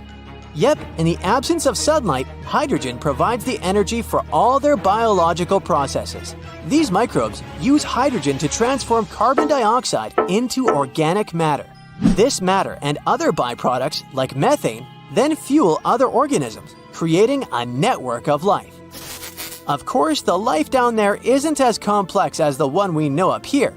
Scientists doubt there will be any multicellular life under the ocean because it's too hot and energy poor. But hey, who knows? This universe under our oceans still has a lot to reveal. This whole thing is significant for many reasons. First, it confirms that life can exist in places without oxygen, which changes our perspective on where we can find life. This makes us wonder if life could exist under similar conditions on other planets, where surface conditions might be too harsh. The implications on Earth are also profound. If a large portion of life exists in the oceanic crust, then our understanding of life on our own planet could be completely changed. This exciting discovery stretches our understanding of life and prompts us to keep exploring the mysterious depths of our oceans, pushing the limits of our understanding. NASA is also in on the whole deep sea exploration project. Why? Shouldn't they be preoccupied with outer space? Because they're hoping to find hints about what the oceans on other planets might look like. NASA specialists are really hopeful that by unearthing underwater secrets, we can solve some of the big questions about space. Plus, they're testing some nifty equipment for future journeys across our solar system. In the past 30 years, scientists have made an incredible discovery of a new creature living deep beneath the surface of the ocean, and the name of the creature is the harp sponge. Now, if you're wondering why it took so long to come across this animal, then I might have the answer. These creatures typically hang out at a depth of roughly 11,100 feet beneath the ocean's waves. This sponge species was first discovered off the coast of California thanks to a robot that was sturdy enough to explore those crazy depths the ocean has to offer. This is no doubt an area of the planet where even the most benign-looking creatures can be potentially dangerous. But even scientists were surprised to find that this creature was more than just a sponge. Now, this might seem obvious, but the harp sponge got its name because its basic structure, referred to as a vein, is the same shape as a harp. Each vein is made up of a horizontal branch supporting several parallel vertical branches. But don't let the harp sponge's fanciful and amusing appearance or its non-intimidating name fool you. Yeah, the harp sponge is very much a deep-sea hunter. It has a unique ability to capture and envelop small animals using its rhizoids, short, thin fibers. With their help, the harp sponge clings on to the soft, muddy bottom and catches tiny creatures that get swept into its branches by deep-sea currents. Uh-oh. Other sponge creatures often feed by pulling bacteria and bits of organic matter from the seawater and filtering them through their bodies. But not our harp sponge. Instead, it snatches its future meal with minuscule barbed hooks that cover each of the harp sponge's branches. Now, harp sponges prefer tiny crustaceans like crabs, crayfish, shrimps, and prawns. Once the harp sponge has one of them in its clutches, it envelops the animal in a thin membrane before slowly beginning to digest it. So, pal, what's eating you? Oh, Harpo? Too bad. Researchers believe that harp sponges use this method of feeding because there aren't enough nutrients that deep down. This makes traditional filter feeding less effective. Research has shown that the creature is still in the process of evolving. Early harp sponges, researchers found, only had 2 veins, but later, scientists discovered other harp sponges that had 6 veins. The harp sponge might have evolved this elaborate candle holder-like structure to increase its surface area. In general, harp sponges typically grow up to a length of 1 foot, but researchers have seen a creature that was 2 feet in length. The harp sponge is not only very unusual, but also beautiful to look at. See those tiny white balls on top of the branches? Now, why don't we look at some other creatures that live below the photic zone of Earth's oceans? The photic zone means the area beneath the ocean's surface that still receives some sunlight. Thanks to this, there are loads of different creatures and organisms living there. Any animal living beyond this layer qualifies as a deep-sea creature. The Tomopterus worm is a segmented worm you can find in the twilight zone of the ocean. This is the area that lies between 650 and 3,300 feet beneath the surface. These creatures are often no more than 1 inch long, but the largest of them can grow up to 1 foot. While swimming around and feeding, these worms do what researchers describe as an amazing smooth dance. That's because the creatures can swim extremely quickly and maneuver at tight angles with ease. Now, I know most people hear the word worm and think of the common earthworm, so it's quite interesting to know there's a deep-sea worm out there that never leaves the water during its entire life. Similarly, most of us try to avoid jellyfish that either rest on the sand or sit on top of the ocean waves. This isn't the case with a chrysota jelly. That's a deep-sea creature too. This beautiful jellyfish is mostly ruby red, bright orange, or electric purple. That's what helped researchers realize they had found a new species of jellyfish. The creature grows to a maximum size of 1 inch across.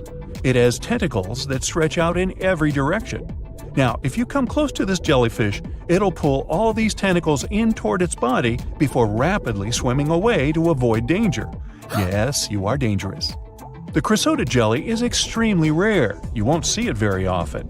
You might need to borrow that deep-sea diving robot I mentioned earlier.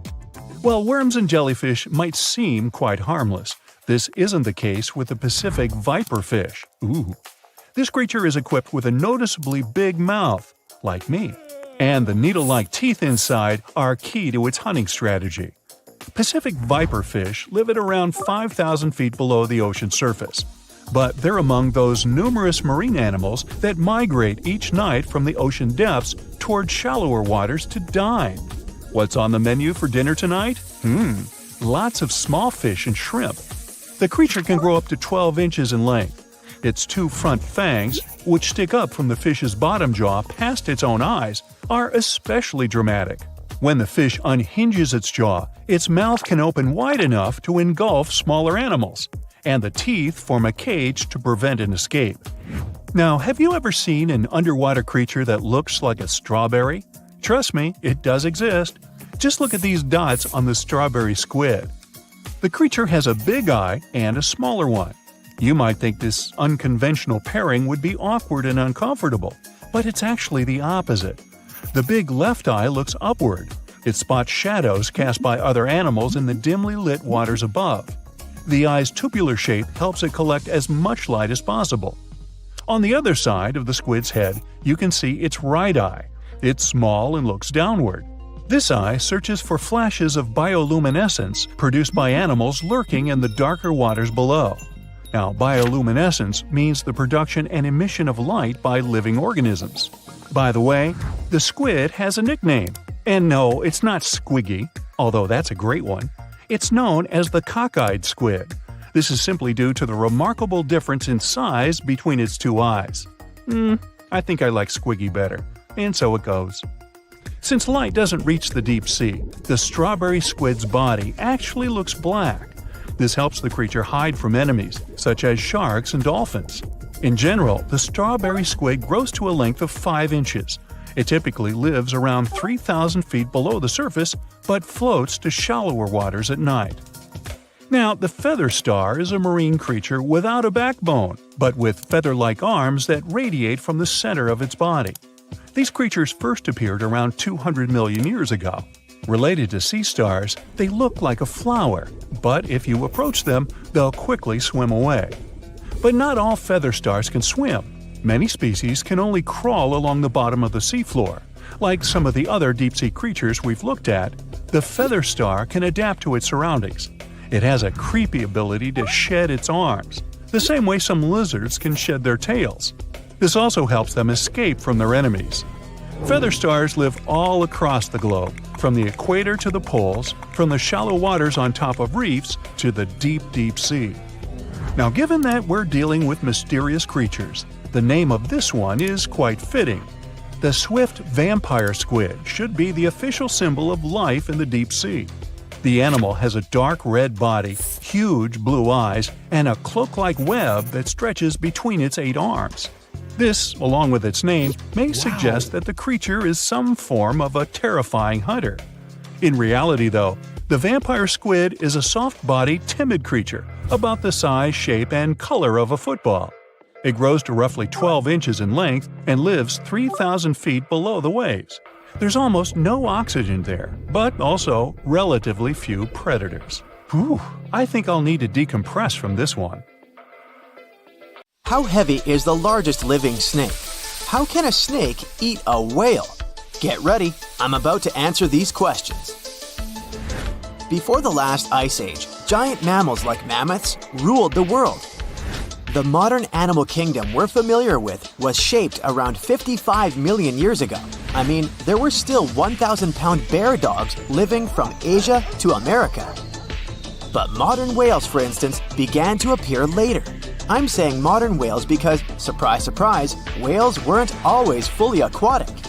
the ancestors of the ocean's biggest animals once walked on dry land. They had 4 legs and lived on the coast. Now, I want to introduce you to a snake that used to eat these whales, the Paleophis, a genus of a marine snake. Scientists say it's hard to understand how big the Paleophis was due to its fragmentary fossil record. They assumed that it could have reached up to 40 feet long. Its fossils were found in different parts of the world, from England to Morocco and Virginia, USA. The Paleophis is extinct now, and sea snakes today are only about a quarter of the size this majestic creature used to be. So no need to worry about this underwater monster. But there once was an even bigger snake, the Titan boa. It was around 50 feet long and most likely weighed over a ton. It used to live in what is now known as northeastern Colombia around 60 to 58 million years ago. Scientists say that it mostly fed on fish. Another giant animal that lived in the past was the black Gigantopithecus. These primates aren't related to gorillas. They lived in the area of modern China. Some people believe that they're still alive, but so far, no one has laid eyes on them. Some people even go further and say that the stories of Bigfoot or Yeti are based on these animals. This rodent became extinct about 2 million years ago. Its main habitat was South America, more specifically, Uruguay. What's astonishing about this species is that it was the largest rodent ever known. It was bigger than a bull. Scientists believe that it weighed up to 1,000 pounds. A distant relative of this rodent is still alive today. It's called the pacarana. It's a rare animal that lives in South America. It weighs up to 33 pounds and measures up to 31 inches, not including its cute and fluffy tail. The Arthropleura was an insect that lived in prehistoric times. Imagine a giant millipede measuring up to 8 feet in length. Here you go. It was one of the largest land animals of its era, about 315 million years ago. The Arthropleura's shell was covered with tough plates. These plates were there to protect the creature from damage. Most of the time, it burrowed into the ground to avoid becoming some other animal's dinner. Meet the Megalodon. Millions of years ago, this shark lived in the ocean and ate other marine creatures. It had wide teeth, and its jaws were so powerful that the animal could finish off its prey with the force of its bite. It was one of the largest sharks to ever exist. Yet, this predator also went extinct. Scientists don't really know the reason. This made me wonder why animals were so big in the past. Nowadays, smaller creatures flee or hide from predators. But apparently, it wasn't like this before. Many centuries ago, animals didn't just run or hide, they fought back. Research suggests that this behavior may have been the most important motivation for prey to grow bigger. A study compared the skulls of ancient animals to those of their modern peers. The skulls of predatory animals have become shorter and narrower, while the skulls of the animals they hunted have become longer and broader. This means that predators learned to become experts in hunting, while prey worked on developing their defense skills. You see, a larger body size was a great advantage because it made it harder for predators to take down the animals they hunted. The bottom line, self-defense made prehistoric animals larger. The second reason why ancient animals were larger is related to their bones. They had hollow bones, which are lighter than solid bones. This type of bone allowed large animals to move quickly. Let's take sauropods. They were a dinosaur subgroup. Sauropods had giraffe-like long necks and snake-like long tails. Compared to their body size, their head was really tiny. But since their bones were quite light, they could move around without having to carry additional weight. The eating habits of these animals were also related to their body size. When experts examined the fossils of one extinct mammal species, they found out that these animals had a diet that was high in nutrients and low in fiber. And this mammal was the largest land animal of its period. In other words, following this diet, mammals could grow to be very large. There was plenty of food out there, so they didn't have to worry about finding it. Fun fact, these animals also took chewing out of the picture. They could swallow their food in large pieces instead of taking small bites. Environmental conditions also played an important role in the evolution of larger animals in prehistoric times. Those animals tended to live in warm, moist climates that provided them with a lot of food. They didn't have to compete for food sources. Researchers believe that because of these conditions, natural selection worked in a certain way. I mean, body size was more important than such traits as agility and speed. Oh, and did you know that large animals tend to produce more carbon dioxide? And ultimately, a bigger volume of carbon dioxide increases the amount of vegetation in the animal's habitat. As for the abundance of oxygen in the atmosphere at that time, it could be another vital element for some animals' growth. A good but scary example of an animal that benefited from the high levels of oxygen can be the cockroach of the Paleozoic era. At that time, cockroaches were the size of modern house cats. Now this one would give me the chills if I ever faced it. Ugh. What about today? Well, there are over 3,000 species of snakes on Earth. The smallest snake in the world is the Barbados thread snake. It's only around 4 inches long when fully grown, and the largest one? It's the reticulated python. This snake reaches around 20 feet in length. The longest python was discovered in 1912. It measured 32 feet long. As for the largest and heaviest reticulated python, it was named Medusa. Medusa was approximately 25 feet long and weighed 350 pounds. These reptiles lived in Southeast Asia in rainforests, woodlands, and grasslands. Don't be confused though, the reticulated python isn't the heaviest snake in the world. This title belongs to the green anaconda. It weighs approximately 500 pounds. Green anacondas are found in South America and Trinidad in damp, humid areas. I have a bonus for you. Here is a flying snake. You can find these snakes in Southeast Asia. They don't fly like birds, of course, but they do use the power of flight. They can go as high as 300 feet. They leap from tree branches into the air. Once they take off, it's all about aerodynamics. Their main technique is flaring their ribs and pulling in their abdomens. While airborne, they undulate from one side to another and slightly up and down. This motion helps snakes to turn and glide. Why bother with all this if they can just crawl in an old-school way? Scientists aren't sure, but they believe it might be related to escaping from predators. This way, they move from one tree to another without having to get down to the ground. Every now and then, people discover fossils of animals that lived millions of years ago. These ancient discoveries continue to capture our imagination. Which of these animals would you like to see alive? It looks like a prehistoric creature that came from the time of dinosaurs. This scary beast is called the basking shark. It can grow up to 39 feet. People have only reported 3 of them in the past 160 years. The last sighting was in 2015, and before that, about 80 years ago. These sharks sometimes rise to the surface to filter out small animals, such as shrimps and other small crustaceans, when they want to have a nice, tasty seafood dinner. But when there isn't enough grub at the surface, they go down to the depths of almost 3,300 feet, where they tend to stay for months, which is something researchers discovered using satellite tags. Tag, you're it!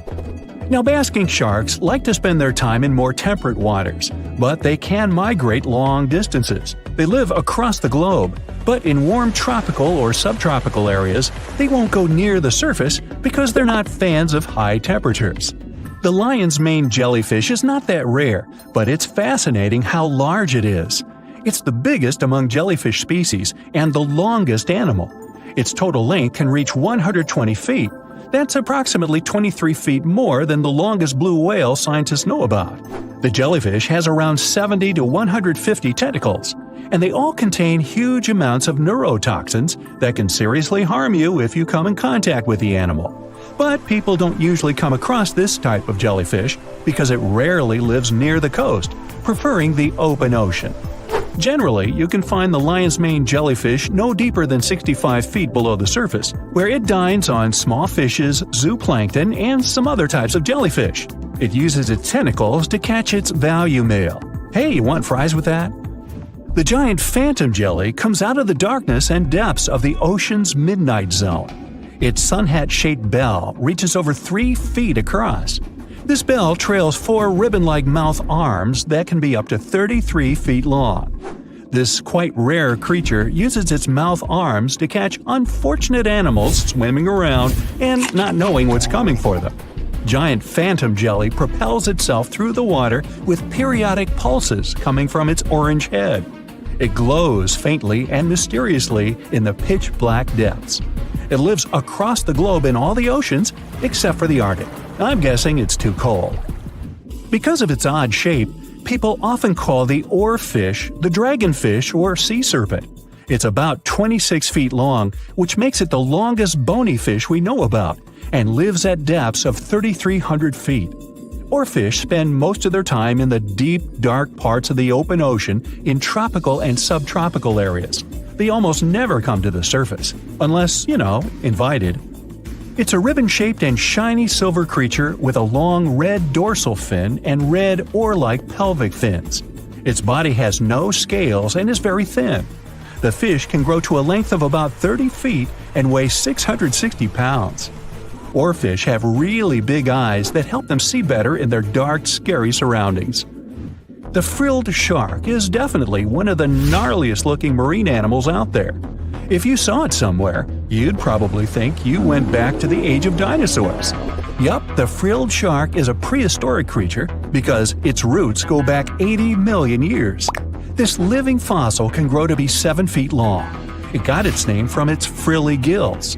Even though frilled sharks have the shark part in their name, they swim similar to an eel in a distinctly serpentine way. Its mouth is terrifying.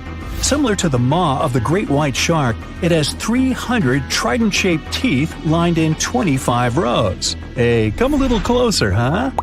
Researchers discovered this creature in the 19th century, but people rarely see it, and no wonder.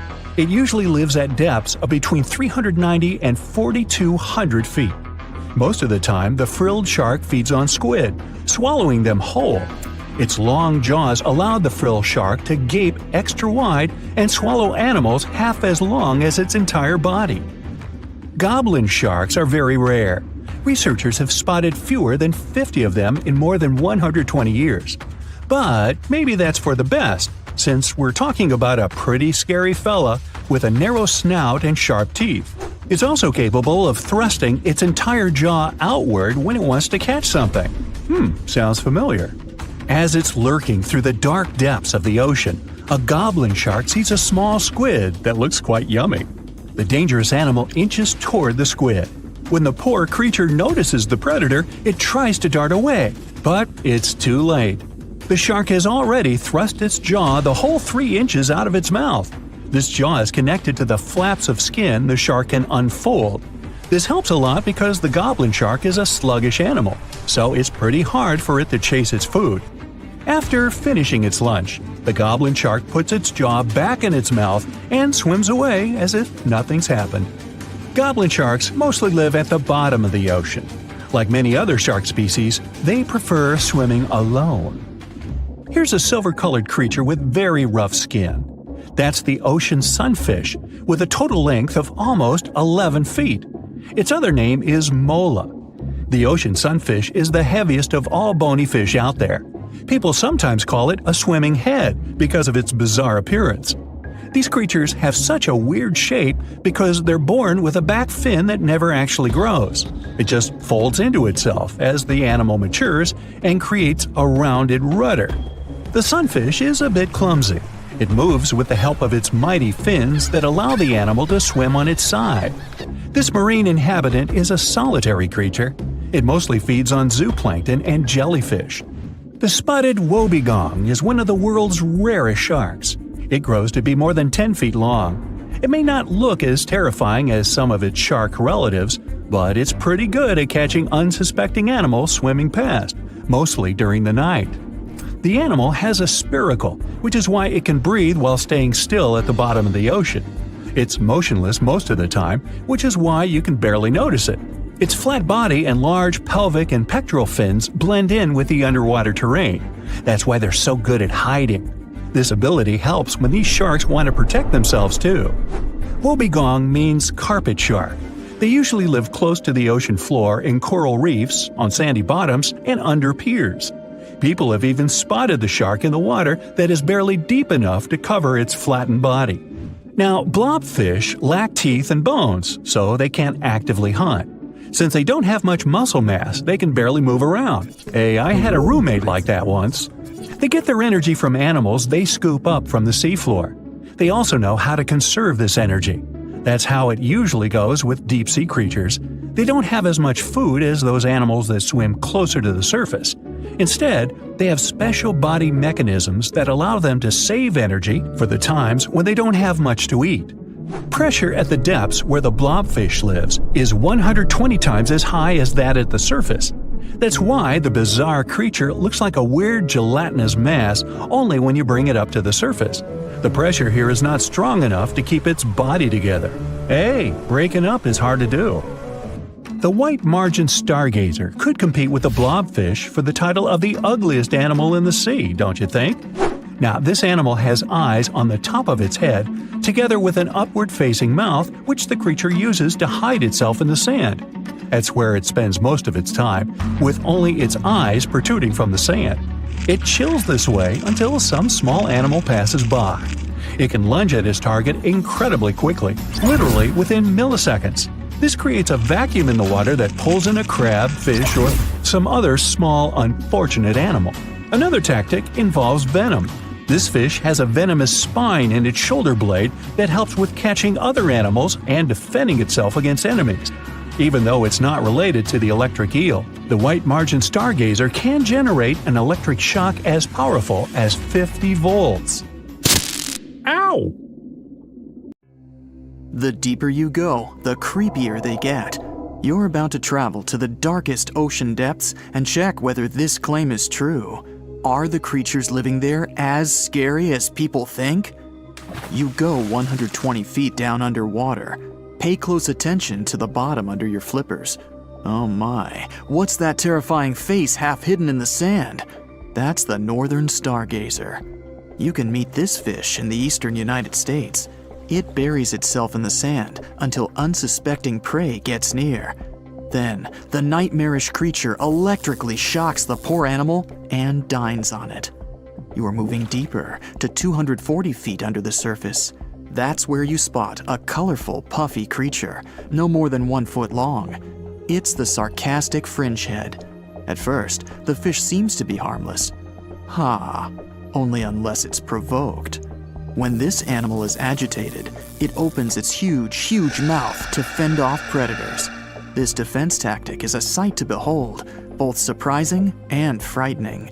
Luckily, the fish is no threat to people whatsoever. The creature you see next can comfortably live in shallow waters, but you meet it at a depth of 900 feet. You don't even need to wonder why the animal's called the Game of Thrones brittle star. Unlike starfish that slowly crawl across the seabed, this creature moves fast. It wriggles its long, flexible arms to get from point A to point B. Its body is protected by a hard calcium carbonate shell. Also called snake stars, these creatures are tiny and easily fit in nooks, cracks, and small crevices in rocks. At a much greater depth of 2,000 feet, you come across the giant squid. For a long time, it was thought to be a creature from legends rather than a real animal. The giant squid was first caught on camera in 2001, and it's exactly as big as its name implies. The creature's eyeballs are the size of soccer balls, and the squid itself can weigh up to 600 pounds. Almost 3,000 feet below the surface, you get spooked by another creepy-looking animal. It's somewhat red and rather small, no longer than 1 foot long. As you approach the creature, it looks rather docile, or maybe just indifferent. The vampire squid, that's the animal's name, looks like an umbrella with tentacles. It doesn't even produce ink, so you leave it alone.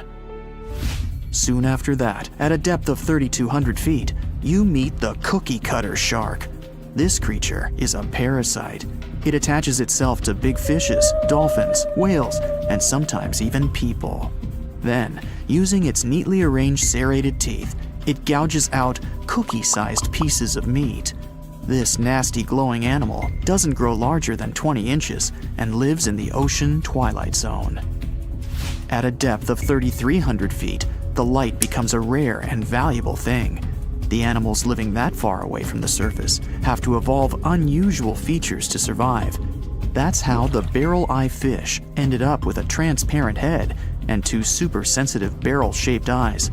Right now, pretty much like always, they're pointed upward, allowing the fish to see potential prey and you. Almost 4,000 feet below the surface, you see something droopy and saggy. The blobfish doesn't have a skeleton or any muscle. Its jelly-like flesh lets the creature survive incredible water pressure. Despite its appearance, the blobfish is an ambush predator. It usually lies very still on the bottom, waiting for unsuspecting prey to swim by. You go a bit deeper and spot a creature that looks particularly ghastly. The goblin shark senses prey with its snout. The creature's terrifying jaws are attached to elastic ligaments. When some animal comes too close, the shark catapults its mouth forward to catch it. If your mouth could do the same, you would be able to eat things dangling 7 inches away from your face. Even deeper than that, at 5,000 feet, you notice another member of the shark family. The frilled shark looks like an overgrown eel, but its gills are lined with red fringe at the edges, hence the name. The creature's horrifying mouth has 25 rows of razor-sharp backward-facing teeth, 300 in total.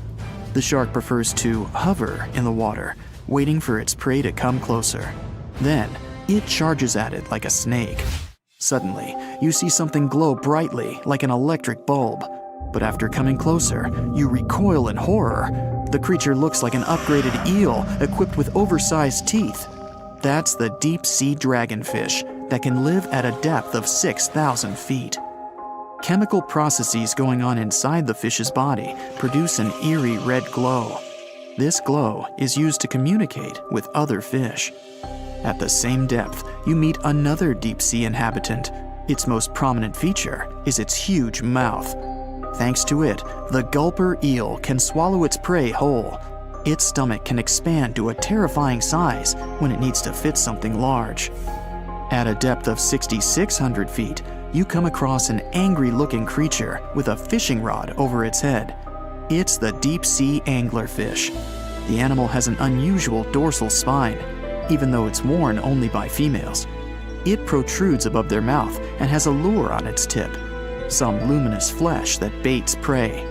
The anglerfish has such a big mouth and its body is so pliable that it can swallow animals twice its own size.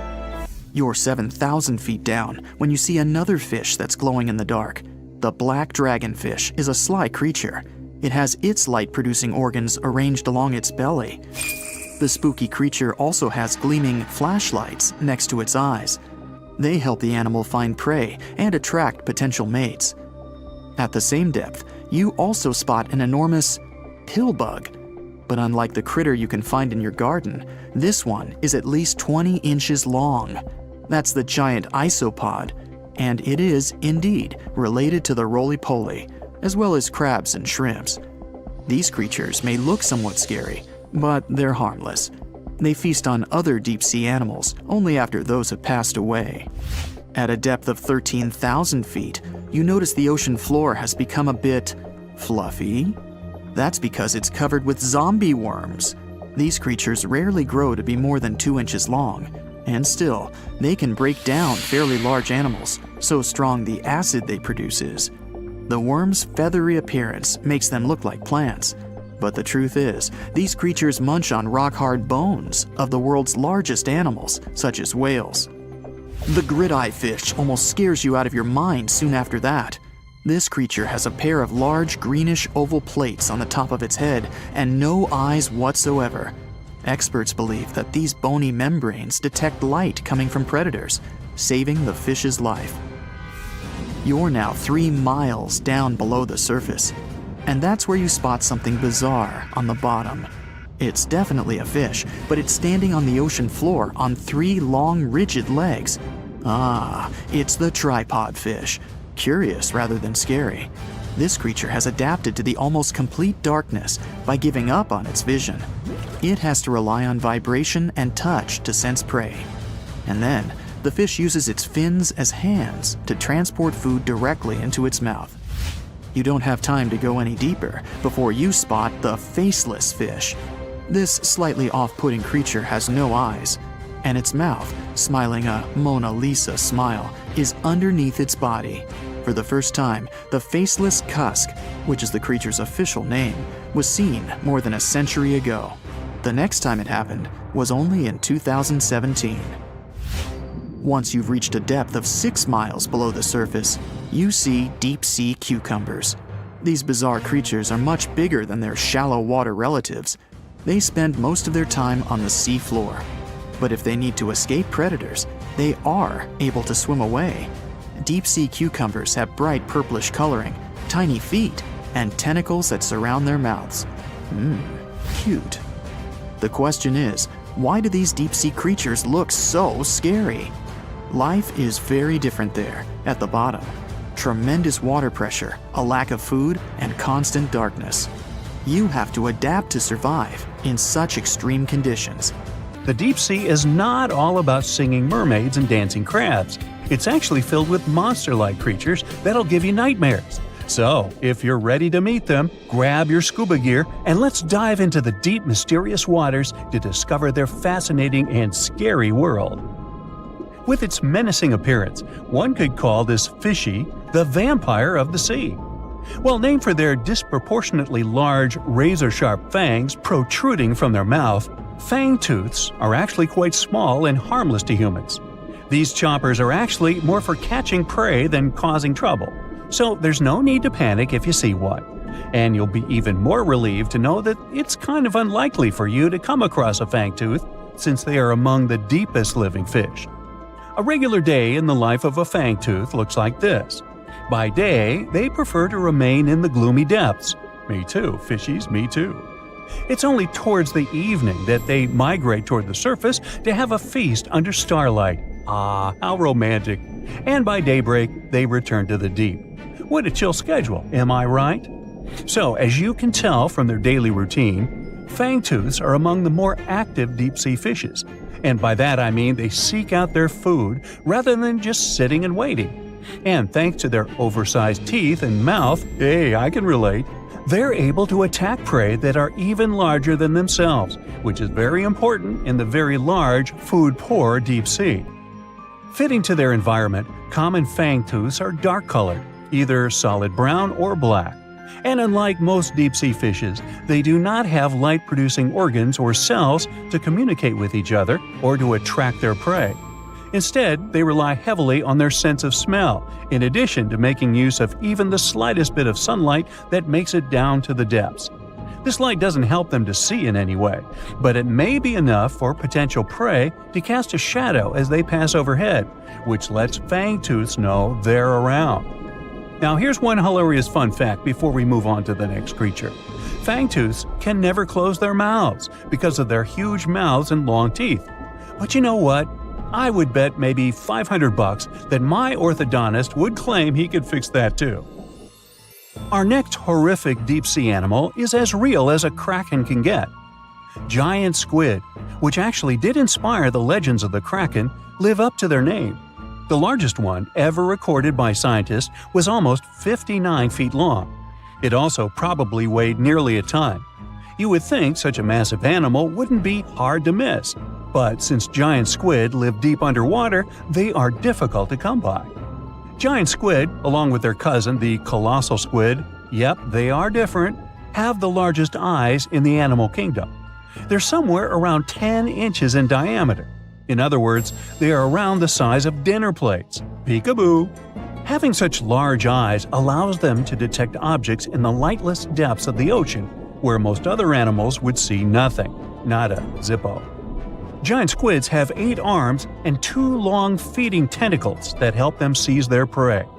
These tentacles are tipped with hundreds of powerful sharp teeth and are often double the length of their body. This helps them to snatch prey up to 33 feet away. Hey there, come a little closer. Most of what we know about giant squids come from those that floated to the surface and were found by fishermen. After years of research, it was only in 2012 that a group of scientists were able to successfully film a giant squid in its natural habitat for the first time. Yet again, the giant squid continues to remain largely a mystery due to their inhospitable deep-sea habitat. And maybe they're shy. Speaking of squids, this species is basically the space creature of the ocean. So, it's only been about 20 years since the big fin squid family was officially described by scientists, and there are still plenty of facts about them that are yet to be discovered. However, the big fin squid sightings as deep as 20,000 feet below the surface suggest that they can live deeper than any other known squid. You know what? Let's scratch the word space creature and call them the disco dancers of the deep sea to make things less scary. Because of their long, slender arms, adorned with extravagant rib-like fins, kind of make them look like they're ready to hit the dance floor. Anyway, these boogie arms and tentacles are estimated to max out at just under 30 feet. Aside from the estimations, though, the largest known big fin squid was actually 21 feet long, with 20 feet of that being its arms and tentacles. How exactly a big fin squid uses them is still unknown, but scientists think they like to use them to trap prey that bump into them as they hang down in the water below their body or drag along the seafloor. There are only around a dozen confirmed big fin squid sightings worldwide, so you can just relax, because the chances of you getting hugged by a big fin squid are close to impossible. But I can't guarantee anything regarding your nightmares. Now, these are not one of your regular Jaws sharks.